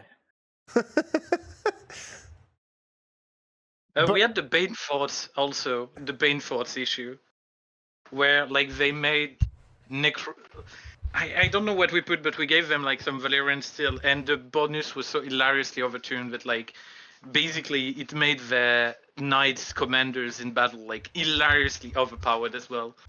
And so like for like the second of the odd fix, everyone was scared about the Bane Fort suddenly coming and like smashing a dragon actually with just like 10 dudes. 10 dudes in armor can fight a dragon. Hell yeah. Hell yeah. I think that's how it is in the new King's Road game. Oh, don't talk about We do not talk about that. Anyway, yeah. But yeah, the number of in-jokes, either from the community or from the dev team, have come over the year. That's beautiful. Like, for example... Oh yeah, yeah. keep going, keep going.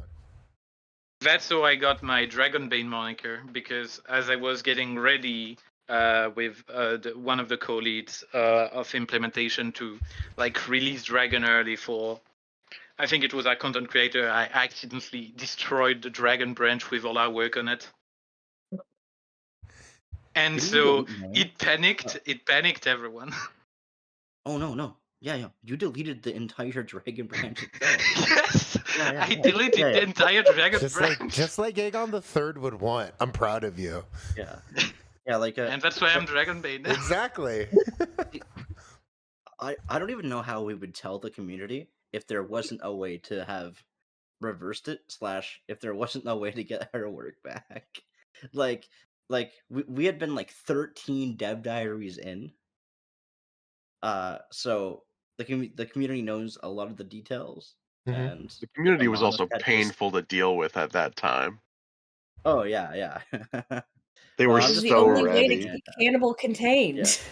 Yeah, they were so ready Just to get delete the update. everyone. And if Amanes just deleted the feature branch, and there wasn't a way to get it back, and it was just gone, And I it don't was, yeah. I don't think I'd it be was, here. I think I would have left. Thankfully, It's like 9 months of work gone.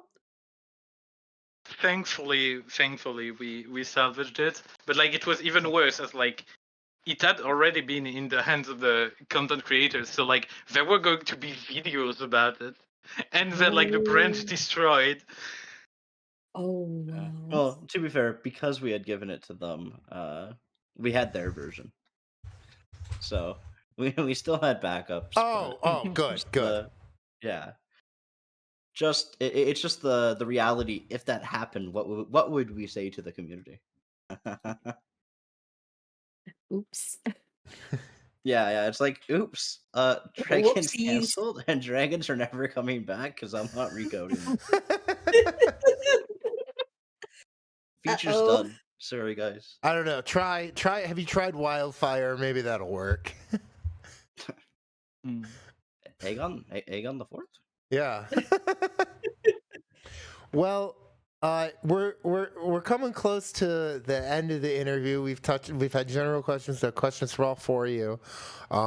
What I want to know is there anything any of you want to talk about? Oh, there's probably a lot now that I say this out loud. But is there anything any of y'all want to talk about that Shirley and I wouldn't know how to prompt you on, as far as kind of the topics we've hit on, as far as like the culture and kind of the storytelling, the group that you were doing? Is there anything anything you think is interesting to talk about that Shirley and I wouldn't have thought to prompt you on?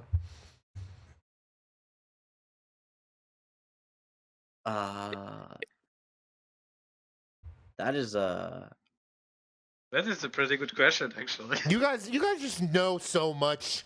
I mean, because it's your mod, and also because you're like approaching this in like a way more technical way than Shirley or I ever could. Yeah, like there's many things we could probably talk about. It's just like I don't know why. Yeah. There's so much. Yeah, it's definitely one of those, like Barrett said, when I think you asked about something about like the specifics for the map, and we're just like, Oh yeah, I asked like a favorite thing, and you're like, God, there's a million. It's like God, do you want me to sit here and ramble at that point? Like, I'm not gonna do that. But like, it's just like, oof. What if I had a list? How unlucky would you be if I was like, so this house has to be here? And like, it's it's like, oh, we had this Rumble was asshole had making the 45 calcs about minutes to CAF. go over house placements. No, yeah, Um, I almost wish we had kept a better like spreadsheet as we went, because there is only like so many records of. I think we actually have I think one 50-minute video of you doing exactly that with the reach, Aw. and that's all that exists of our period of. Like now it all just feels so natural that I honestly couldn't tell you half of the things we had to debate or like the logical puzzles we had to get through. But there's record of at least the reach, and even that after that happened, Alex, who's been mentioned a few times, was inactive for a while, and then Alex came back and like delivered me a whole a whole rebuttal list of how we'd set up the reach, and so we went into round 2. So it's not even like that anymore. We had to change it all over again. yeah, there were some changes. Multiple iterations. Yeah, One of which iterative. was, isn't it? Oh yeah, because like I liked where I had placed. We put, I think it was the Roxtons were in the very north of the reach, and that was one of Alex's what do you call it? Token. Oh no, this army was with this army, so he insisted that the Roxtons were actually near the high towers, and it was just such a jarring thing for I think Bear and I to be like, okay, well we had them here, but they're gonna go all the way at the bottom. That's fine. And we moved things around and they look good and we liked it anyway. But it was just like a funny like you really disagree with us that much that we're throwing them from north reach all the way down. Okay. Yeah, that changes them from like a castle in a field to a castle by the ocean. Yeah. Yeah. Listen, it gave the Yeah. Stricklands a pretty position to be in when they're landed, though, so that's nice. God, there were so many little things. They're one of the like houses that gave Golden Company. I'm trying to think, is there another? I mean, actually, the original question though is just like, yeah, if I had thought about it ahead of time, I mean, I guess it would have been best for us to brainstorm together at some point to be like, ooh, what are questions they might not have Oh, for us? at the That would have been fun. but at the same time, it was really cool to just sit down and like kind of walk through this in a sense, because I feel like little by little as we were talking, just like the breadth of how much you have thought about not just like the game, but like this fictional universe has really just become apparent in a very gradual way. And I think that's one of the coolest things about this mod and kind of about this fandom, that of course this fandom would produce a mod that is so broad. You know what I mean?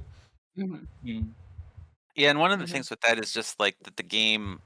I think Uber is mentioning other TCs earlier, and it's the game just works so well for this particular IP. Yeah. As opposed to like Epic Journey IP,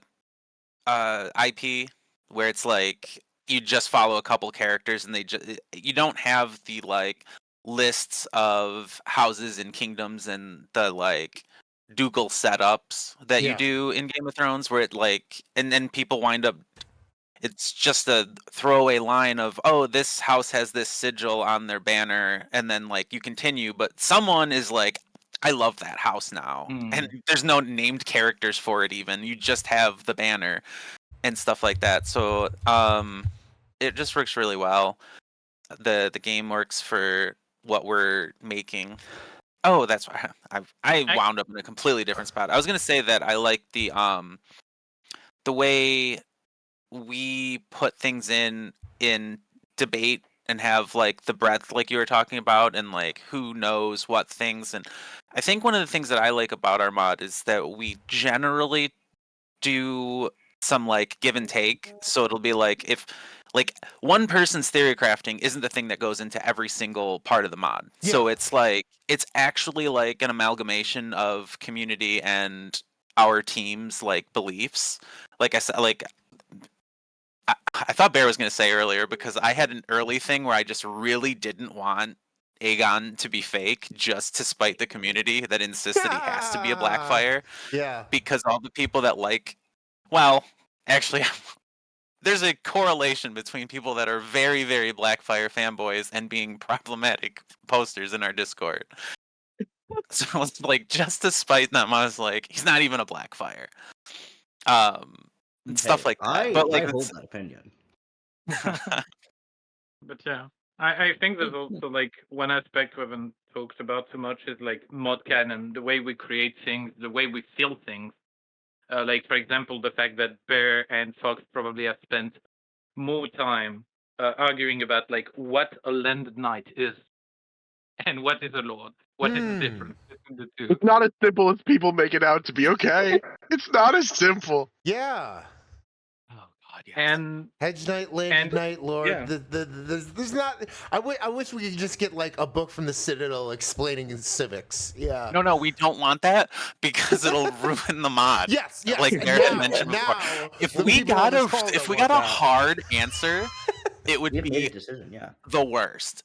Because like, Yes. and Beryl probably like back me up. I think it's because George Anna So Spake said that Master was the northern version of Knight. Mhm. So it was, the Glovers are just landed knights, but the whole thing he has with landed knights is that they don't have the rights of pits and gallows, but the That's Glovers their only are specified difference. but the Glovers are specifically capable of doling out their own justice. So we know that it's just like so many of these little things are contradictory, and like Templeton being in the Lord's Declarant and no one being like the Lords and the Knight guy. Like Yeah. The Lord's a Knight Declarant.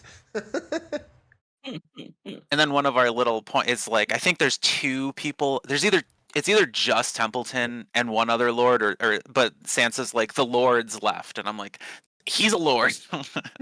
He's not just a landed knight. She Yeah. said that the lord's left. We're gonna take it. And also in mod canon, in the ways we add new houses, as you said, like the Destiny thing, there's also like several internet culture references. For example, I will not say where, but there is a Lord Matthias Mercer. Oh, Oh yes, that's true. excellent. There Actually, is- you won't say where, but I'm gonna say where, just as a Critical Role fan. We have Or a for me, county Fire named Emblem White. fan. Or for me, a Fire Emblem fan. Oh, fair. Yeah. We have a county named Whitestone, I believe, and that's where Whitestone. that's where Mercer exists. White Stones. yeah. I think it was White Stones, and that was not. Hold on. Hell yeah. Let me search the list. Yeah, it is White Stones. That was named without intending to be that reference, and then Bear was like, "Oh, we have to put Mercer You there." have to Matt Mercer that. Yeah. Beautiful. We have to Matt Mercer it. Nice. And We're gonna yeah. Mercer it if we can. yeah, there's the Elden Ring Carians from the other George work. There's one video reference. There's like many things that have been added over time, just from like the zeitgeist of like the culture where we are right now, that are just like getting added into this. And it modifies the mod as the same way as George writing a new book as well, because it's like the little things that someone sees and are like, oh, I know this. God, what's a good one, Bear, that's left that no one has noticed? Easter egg? References or houses? Yeah, what's a house or reference? I mean, it's gonna be a house. It's gonna be a house in a location like that. Just one that no one's like super early on. We had like Bear and I thought people were gonna start talking about the reference counts like immediately, because like one of the first people noticed that there was a house chains we added in a certain area in the Riverlands, and like the Lord was a woman, or so it was Lady Allison Chains. So and then the sigil was like the rooster, and so like someone was like, oh, and we're like, yeah, there's more, and then no one found any of the other. Oh, It was like immediately someone found one, and then nothing. Isn't Allison Hightower like an Allison Chains reference anyway? Oh, I don't know. Because she's like the queen in chains. I always thought that was a deliberate one in the I book would anyway. have never put that together. Yeah. honestly. She's Yeah, Alice in might be. Chains by the end of the dance. Yeah, I think we should this- invite George on Folkwise to answer that question. actually. George, if you're listening, George- listening, Yeah. George, if you're listening. I think we need a We really need you for this really obscure reference. George, Yes if or you're no? listening, I'm sorry if anything we said sound insulting. We obviously love you. yeah. Oh, I got one minor. It's not a reference thing, but I just want to point out, and this is often in one of our defenses of our mod canon stuff, is Dorne. Dorne gets conquered, right? By well, at least like for 2 years it gets conquered Mm-hmm. by Yeah. Darren Targaryen, Darren the Daring. Nope, not that one. Fuck, I'm mixing them up. But during when Dorne surrenders, there is specifically mentioned that I think it's 40 lords. I think it's like 40 lords surrender to to the king. There are not even 40 houses that exist in Dorne. All listed and specified. There are not 40 houses. Mm-hmm. So there was the fun of just being like, well, this is why another reason we get to add little extra things because we don't even have that many yet. 40 lords showed up, right? Yeah. Well, it's like 40 surrendered, so like at minimum there are 40. Yeah, minimum. So then, so it's like on Bear. So it's the extrapolation where you're like, okay, well, if 40 show up and surrender, like there has to be more than 40 even. So we know there's 40, but there's probably 60-ish. And that Same thing also with, led to us. Mm-hmm. You go. Led to us playing around a little bit with. There's a couple Dornish houses which are listed on the wiki as extinct, but if you actually read the passage, it says like.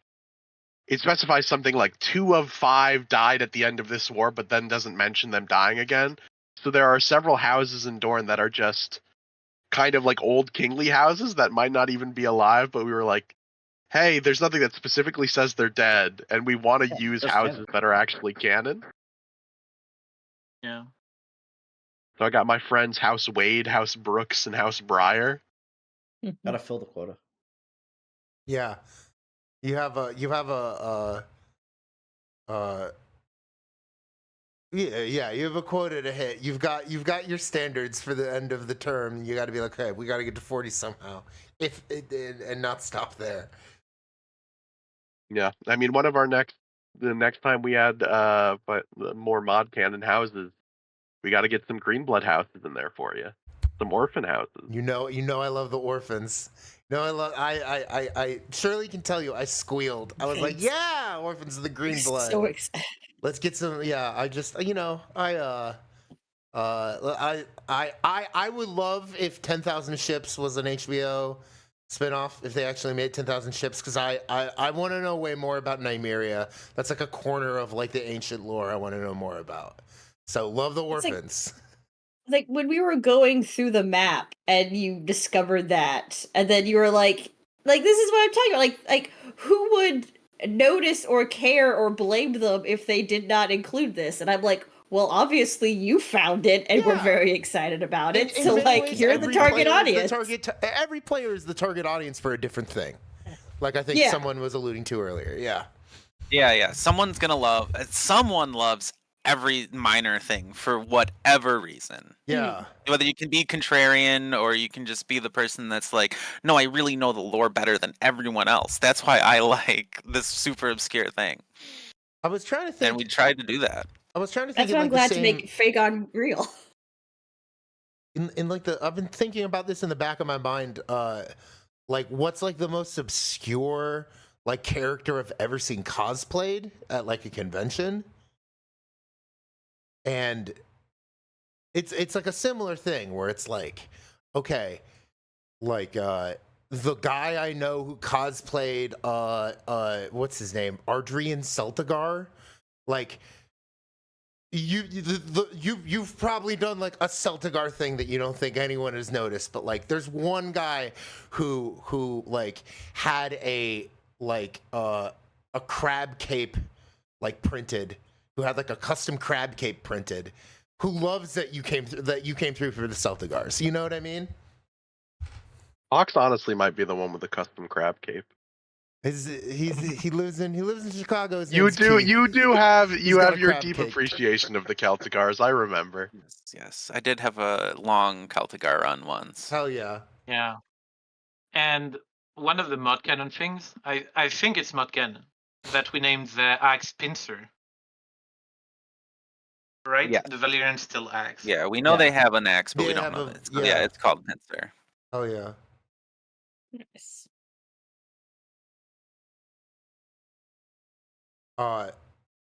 Shirley, do you got anything else? You got anything else you want to add? I know you're feeling under the weather, and we said we would wrap up a little early so you can get some Z's. But do you have anything you want to add for the team? Not that I could think. There was a couple moments where I stepped away, but did we get to this question or? No, we actually didn't. I forgot all about the last thing we wrote. Ask that, and then that's a Okay, good wrap yeah. up. That's a good wrap up. You guys have a checklist and you didn't hit the checklist things? We have a secret Google document. We have a Google Doc we've been reading off, but we got to the Phagon slider, and I got distracted. Because we said, ask about the Phagon slider. We were also a little loopy when we wrote it, because I was like, oh wow, this is like all references with no context. Anyway, but talking about, like, obviously this project is, like, so much bigger than, like, what a lot of people think of when they think of a mod to, like, add a silly sound in a game, or, you know, oh hey, and this character looks like this TV show character kind of thing. And it's like to an extent of taking on a life of its own, really. And so I was curious, like, at one point, similar to the event horizon of, like, when did this become a thing? Like, does it feel more like are you still modding a game, or is it almost like you're using the Paradox game as a source engine for your A Song of Ice and Fire fan game? Both. Elaborate.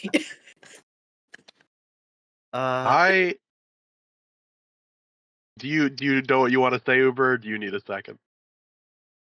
Well, it's definitely a thing to where we're adding a whole bunch of things unconnected to the game whatsoever. Yeah. But the game's still that foundation, and at its core, we can add a whole bunch of things to this game, but at its core, it's still CK3. Like, it is both. It's Barry. If you knew what you were gonna say, you could try to say. But yeah, I was gonna say for some of us, and this is this is no insult to the game or anything like that, but for some of us, this is just the venue in which we get to make a version of A Song of Ice and Fire's world. Mm-hmm. Like, I think like you said, some of us just, if you mod the game most of the time, you don't necessarily end up playing it the most. And for, like, I'm not particularly, like, out to make the craziest A Song of Ice and Fire game out there, but, like, my brain is like, oh, I want to see what the Dothraki Sea looks like. Oh, I want to see what X looks like. Oh, what can we do with X? Like, I'm just kind of, at this point, I don't know if it's more about the game for me, or if it's just, well, I gotta see we gotta complete our version of the Song of Ice and Fire world, so I can just scroll around the map and look at all the pretty stuff. Yeah. And to be fair, that happens already to me. I have things to do, and I'm just staring at our 3D models and art. I'm like, damn, you did this so much better than everyone else. I mean, we have there are points where I'll literally just be like, all right, since the Bravos release, I'll just scroll down the coast and, like, visit each of the free cities we have done as, like, an exploration of the world, and it's just satisfying. It's really nice. Yeah. For me, it's matchmaking. It's matchmaking in history. Since we don't know, like, a lot of the Highborn pairings, like, for a time until Alex decided to make it his mission to reduce that, because he also felt it jarring that, like, for example, in the mod, most of the spouses are lowborn, which is, like, a complete nonsense to the world of Ice and Fire. But, like, one of my things I remember, like, being between, like, two features was I took, like, all the houses of the sisters. You could check it in game after, for example, and I've like I have made the entire marriage of the noble houses of the sisters up to like probably 200 years before the Doom. Wow. Mm. That's wild. You're the steward. You're the maester of the sisters. Yeah. Yeah, I would say it's definitely. I see. I think it's even less. I mean, I think the answer has to be both, but I think it's more so the latter, where it's especially like Bear said, like a lot of us aren't playing the game super frequently, so it's just like this is the vessel for us to make the Song of Ice and Fire of game of ours instead of making a mod for a Paradox game. And I mean, for me, like I had said, I didn't really even play any other games. So, and Yeah. I think it's a Drandis quote that he says a lot when we're working on the map is that his favorite, God, what is it? He goes like, my favorite game is the map editor of. Yeah, the map editor of CK3. He's like, my favorite game is the map editor for CK3 because like he doesn't even play it. He just paints the map and we just discuss all of the different like how is this topology working? If I have to hear that man say rain shadow one more time, like so it's just like all of that kind of stuff. And he's just like, yeah, my favorite game is the map editor for. My friends are like, what games do you like? And I'm like, I like the map editor for Crusader Kings 3. Nice.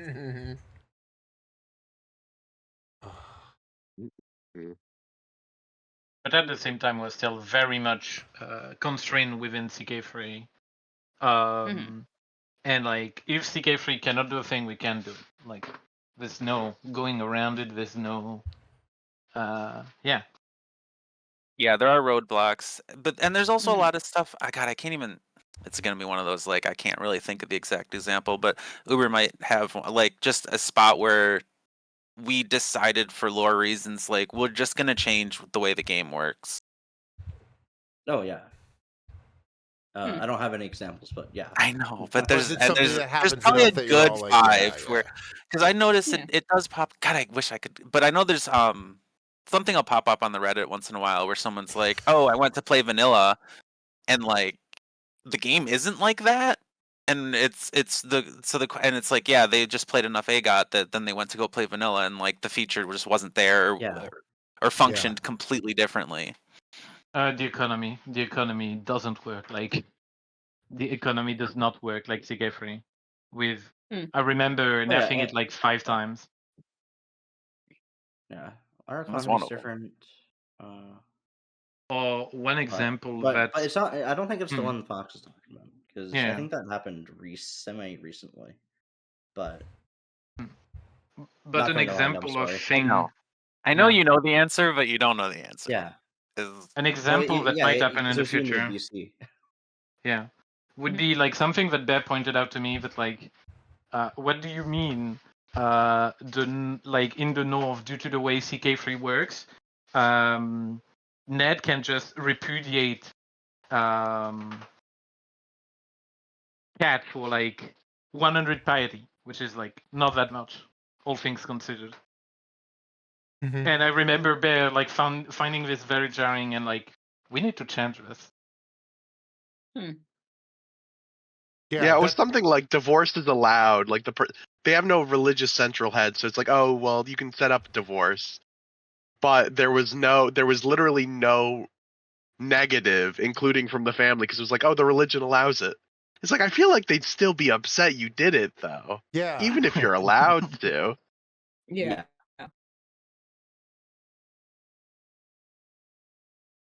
Divorce is big.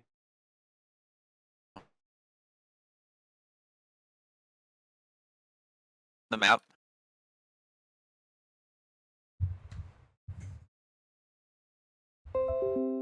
Oh no. And at sea level. Fork.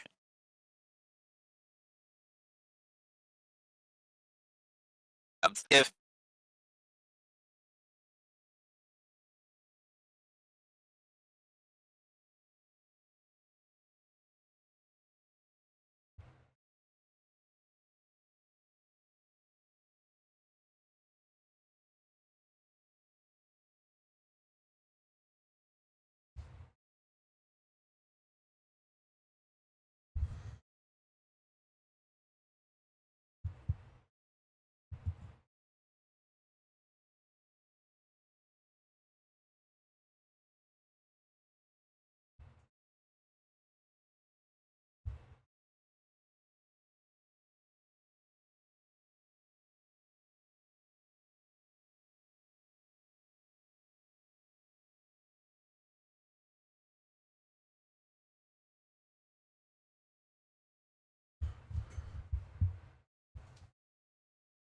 It's my internet.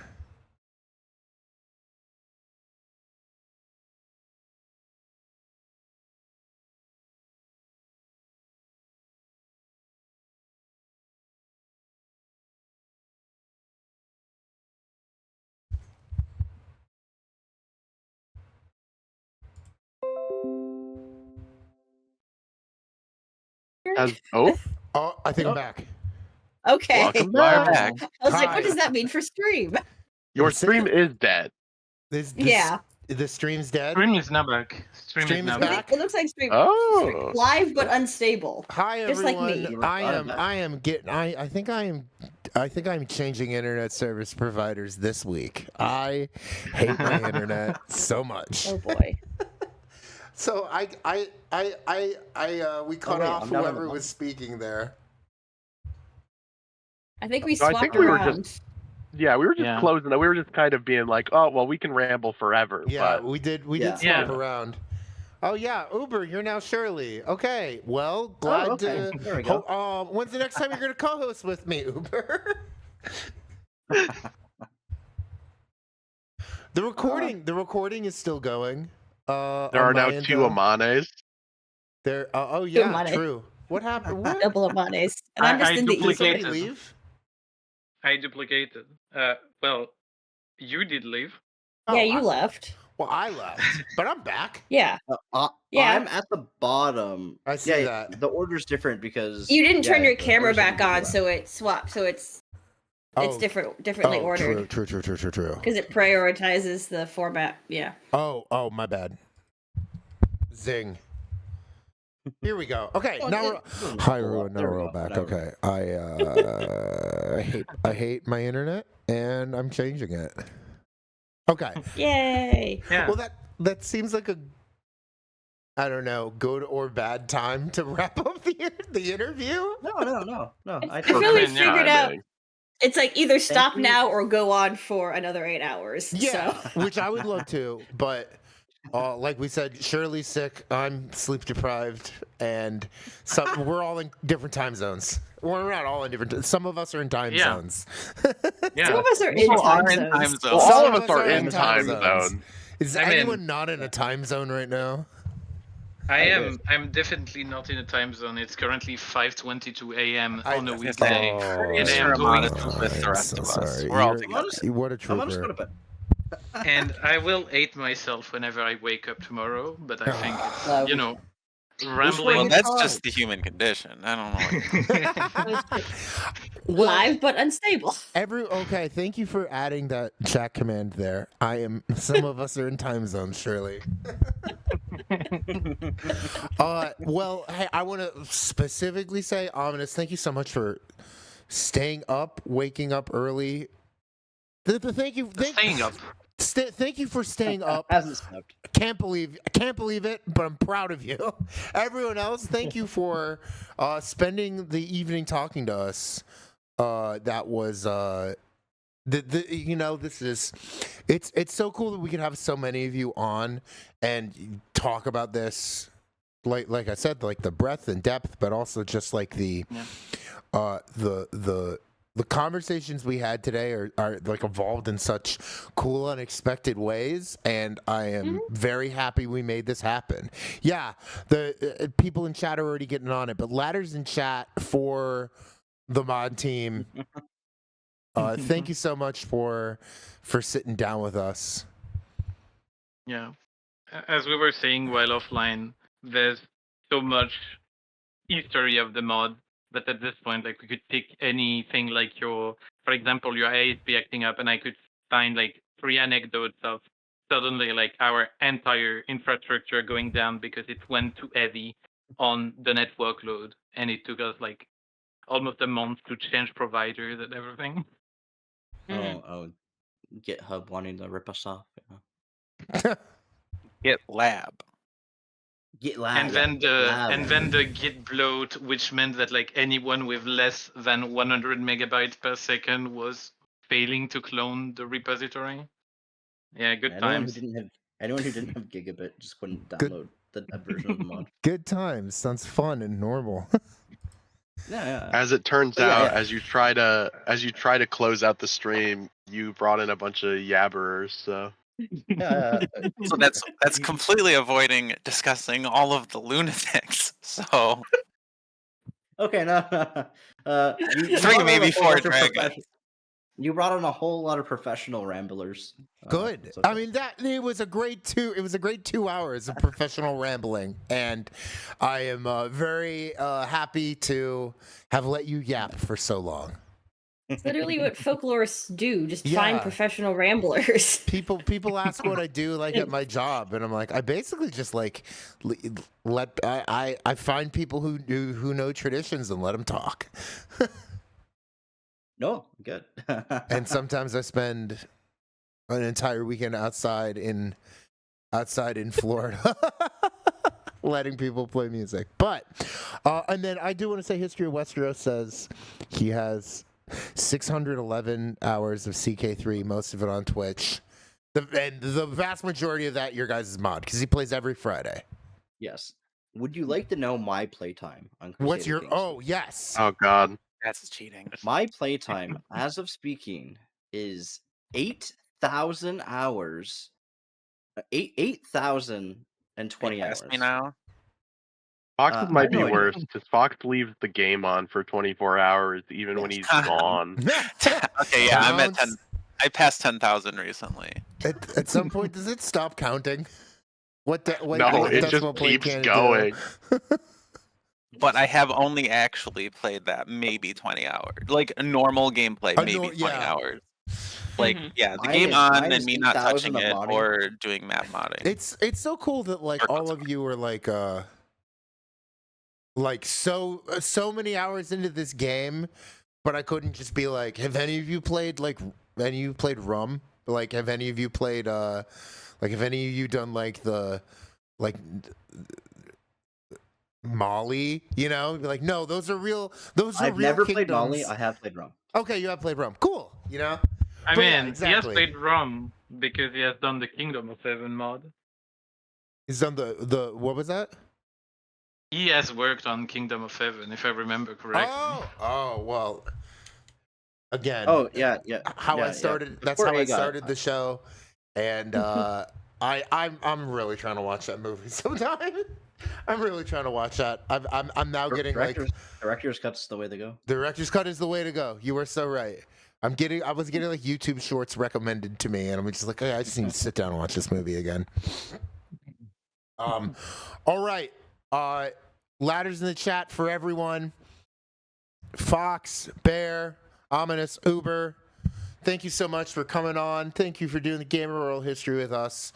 And this has been so much fun, and makes me there's like corners of the fandom, as you can like tell. I'm in like my own kind of like theater kid make costumes corner of the fandom. I've met some of my best friends and like longest relationships there, and there are these corners of the fandom that I like wouldn't even like know how to reach out to, that are so deep and so like well lived and have such like vibrant communities. And I think it's cool that we could all be talking about these books that this guy from New Jersey wrote and be interacting with them in such very different ways. You know what I mean? Yeah. Yep. Yeah. And thank you for having us on. Yeah. Thank you for having all of us here. Absolutely. Because chronicling like things like modding and the communities that spawn on internet were like in the current days where I feel like internet as a whole is kind of crumbling down. I feel like taking the time to get the info about our communities, like what we are, in case this whole thing disappears, is a truly wonderful work. Thank you. Honored you'd say that. We're just Hey, but if it all disappears. Okay. If it all disappears, I will still chase you down with the Tower of Joy bugs. Tower of Joy.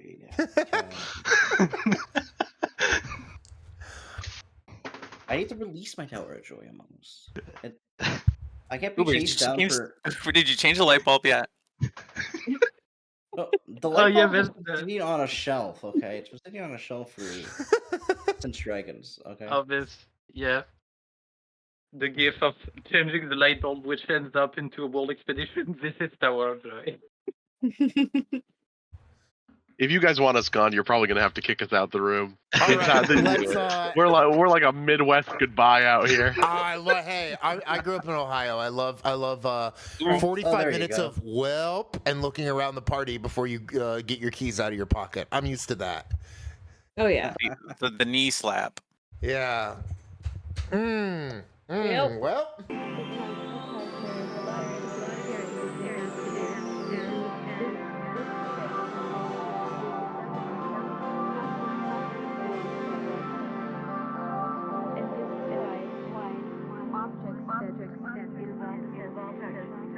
Have a special emotional.